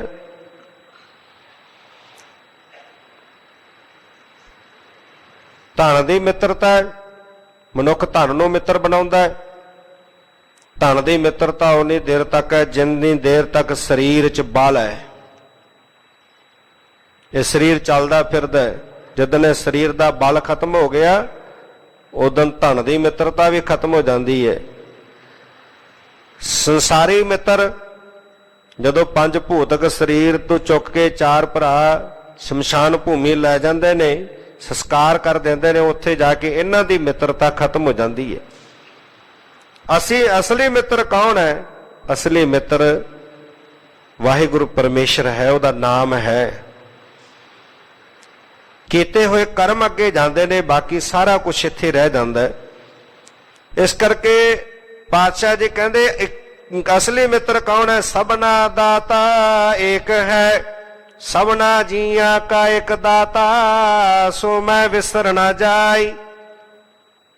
ਸਾਰਿਆਂ ਜੀਵਾਂ ਨੂੰ ਦਾਤਾਂ ਦੇਣ ਵਾਲਾ ਇੱਕੋ ਉਹ ਵਾਹਿਗੁਰੂ ਪਰਮੇਸ਼ਰ ਹੈ। ਹਮ ਪੇਖਕ ਪੇਖਾਰੇ ਤੇਰੇ ਤੂੰ ਨਿਜ ਪਤ ਹੈ ਦਾਤਾ ਹੋ ਦਇਆਲ ਨਾਮ ਦੇਵ ਮੰਗਤ ਜਨ ਕੋ ਸਦਾ ਰਹਾਉ ਰੰਗ ਰਾਤਾ। ਸਾਰਿਆਂ ਨੂੰ ਦਾਤਾਂ ਦੇਣ ਵਾਲਾ ਕੇਵਲ ਇੱਕ ਅਕਾਲ ਪੁਰਖ ਵਾਹਿਗੁਰੂ ਪਰਮੇਸ਼ਰ ਹੈ। ਪਾਤਸ਼ਾਹ ਜੀ ਕਹਿੰਦੇ ਫਿਰ ਅਸਲੀ ਮਿੱਤਰ ਕੌਣ ਹੈ? ਇੱਕੋ ਹਰ ਮਿੱਤਾ, ਕਹਿੰਦੇ ਇੱਕੋ ਹਰੀ ਵਾਹਿਗੁਰੂ ਪਰਮੇਸ਼ਰ ਅਸਲ ਮਿੱਤਰ ਹੈ। ਬਾਕੀ ਸਭ ਝੂਠੇ ਮਿੱਤਰ ਨੇ, ਉਹ ਇੱਥੇ ਸਾਰੇ ਰਹਿ ਜਾਣੇ ਨੇ, ਸਾਥ ਛੱਡ ਦੇਣਾ ਸਭ ਨੇ ਜਦੋਂ ਬਿਪਤਾ ਪੈਣੀ ਹੈ। ਕਿੰਨੇ ਨਿਭਣਾ ਕੇਵਲ ਨਾਮ ਹਰੀ ਵਾਹਿਗੁਰੂ ਪਰਮੇਸ਼ਰ ਦਾ ਜਪਿਆ ਹੋਇਆ ਨਾਮ, ਉਹੀ ਅਸਲੀ ਮਿੱਤਰ ਹੈ। ਜੀਵ ਦੇ ਚੰਗੇ ਕੀਤੇ ਕਰਮ ਜਿਹੜੇ ਉਹ ਮਿੱਤਰ ਨੇ, ਜਿਹੜੇ ਨਾਲ ਜਾਣੇ ਨੇ। ਅਸਲੀ ਹਰੀ ਵਾਹਿਗੁਰੂ ਪਰਮੇਸ਼ਰ ਜੀਵ ਦਾ ਮਿੱਤਰ ਹੈ। ਸੋ ਅੱਜ ਦੇ ਇਸ ਪਾਵਨ ਸ਼ਬਦ ਵਿੱਚ ਗੁਰੂ ਸਾਹਿਬ ਜੀ ਨੇ ਬਖਸ਼ਿਸ਼ ਕੀਤੀ। ਧੰਨ ਗੁਰੂ ਅਮਰਦਾਸ ਪਾਤਸ਼ਾਹ ਜੀ ਨੇ ਪਾਵਨ ਉਪਦੇਸ਼ ਦੇ ਕਰਕੇ ਸਾਨੂੰ ਸਮਝਾਉਣਾ ਕੀਤਾ ਕਿ ਸੇਵਾ ਕੀ ਹੈ, ਸੇਵਾ ਕੀਤਿਆਂ ਫਲ ਕੀ ਪ੍ਰਾਪਤ ਹੁੰਦਾ ਹੈ, ਸੇਵਾ ਕਰਨੀ ਕਿਵੇਂ ਹੈ, ਤੇ ਜਿਹੜੇ ਸੇਵਾ ਕਰਦੇ ਨੇ ਗੁਰੂ ਦੇ ਹੁਕਮ ਵਿੱਚ ਰਹਿ ਕੇ, ਤੇ ਜਿਨ੍ਹਾਂ ਦੀ ਸੇਵਾ ਗੁਰੂ ਨੂੰ ਭਾ ਜਾਂਦੀ ਹੈ, ਫਿਰ ਗੁਰੂ ਬਖਸ਼ਿਸ਼ਾਂ ਨਾਲ ਨਿਵਾਜ ਦਿੰਦਾ। ਉਹਨਾਂ ਨੂੰ ਸੰਸਾਰ ਪੂਜਦਾ, ਸੰਸਾਰ ਦੇ ਲੋਕ ਉਹਨਾਂ ਦੀ ਪੂਜਾ ਕਰਦੇ ਨੇ। ਸੋ ਗੁਰੂ ਅੱਗੇ ਅਰਦਾਸ ਕਰੀਏ, ਜਿੰਨੇ ਵੀ ਆਪਾਂ ਚੱਲ ਕੇ ਆਉਂਦੇ ਆ, ਇਹ ਗੁਰੂ ਸਾਹਿਬ ਦਾ ਤਰਸ ਹੈ। ਸੇਵਾ ਦੀ ਹਾਜ਼ਰੀ ਗੁਰੂ ਸਾਹਿਬ ਬਖਸ਼ਦੇ ਨੇ, ਗੁਰੂ ਦਾ ਤਰਸ ਹੈ। ਗੁਰੂ ਅੱਗੇ ਅਰਦਾਸ ਕਰੀਏ ਕਿ ਪਾਤਸ਼ਾਹ ਜਿੱਥੇ ਇੰਨਾ ਵੱਡਾ ਤਰਸ ਕੀਤਾ, ਲੈ ਕੇ ਆਏ, ਸੇਵਾ ਦੀ ਹਾਜ਼ਰੀ ਬਖਸ਼ੀ, ਉੱਥੇ ਕਿਰਪਾ ਕਰਿਓ ਕਿ ਮਨ ਅੰਤਰ ਰੰਚਕ ਮਾਤਰ ਵੀ ਹਉਮੈ ਹੰਕਾਰ ਨਾ ਆਵੇ। ਸੇਵਾ ਕਰਦੇ ਆ, ਇਹ ਸੇਵਾ ਦੀ ਜਿਹੜੀ ਘੜੀ ਹੈ, ਸਮਾਂ ਜੋ ਸੇਵਾ ਵਿੱਚ ਬਤੀਤ ਹੋਇਆ, ਸਫਲਾ ਹੋ ਜਾਏ। ਪਾਤਸ਼ਾਹ ਤੇਰੇ ਦਰ ਤੇ ਸੇਵਾ ਪ੍ਰਵਾਨ ਹੋ ਜਾਏ, ਤੇ ਜੇ ਉਹਦੇ ਦਰ ਤੇ ਪ੍ਰਵਾਨ ਹੋ ਗਈ, ਫਿਰ ਮਨ ਚਿੰਦੇ ਫਲ ਦੀ ਪ੍ਰਾਪਤੀ ਹੋ ਜਾਂਦੀ ਹੈ। ਗੁਰੂ ਸਾਹਿਬ ਐਸੀ ਰਹਿਮਤ ਕਰਨ। ਵਿਸਰ ਨਾਹੀ ਦਾਤਾਰ ਆਪਣਾ ਨਾਮ ਦੇਹੋ ਵਿਸਰ ਨਾਹੀ ਦਾਤਾਰ ਆਪਣਾ ਨਾਮ ਦੇਹੋ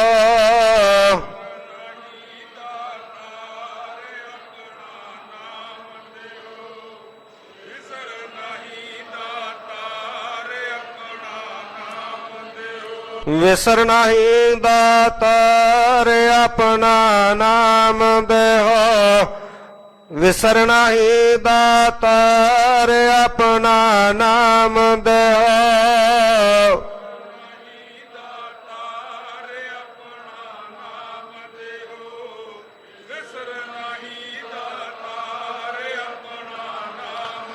ਗੁਣ ਗਾਵਾਂ ਦਿਨ ਰਾਤ ਨਾਨਕ ਚਾਓ ਇਹੋ ਗੁਣ ਗਾਵਾਂ ਦਿਨ ਰਾਤ ਨਾਨਕ ਚਾਓ ਇਹੋ ਗਾਵਾਂ ਦਿਨ ਰਾਤ ਨਾਨਕ ਚਾਓ ਇਹੋ ਗੁਣ ਗਾਵਾਂ ਦਿਨ ਰਾਤ ਨਾਨਕ ਚਾਓ ਇਹੋ ਗੁਣ ਗਾਵਾਂ ਦਿਨ ਰਾਤ ਨਾਨਕ ਚਾਓ ਇਹੋ ਗੁਣ ਗਾਵਾਂ ਦਿਨ ਰਾਤ ਨਾਨਕ ਚਾਓ ਇਹੋ ਗੁਣ ਗਾਵਾਂ ਦਿਨ ਰਾਤ ਨਾਨਕ ਚਾਓ ਇਹੋ ਗੁਣ ਗਾਵਾਂ ਦਿਨ ਰਾਤ ਨਾਨਕ ਚਾਓ ਇਹੋ।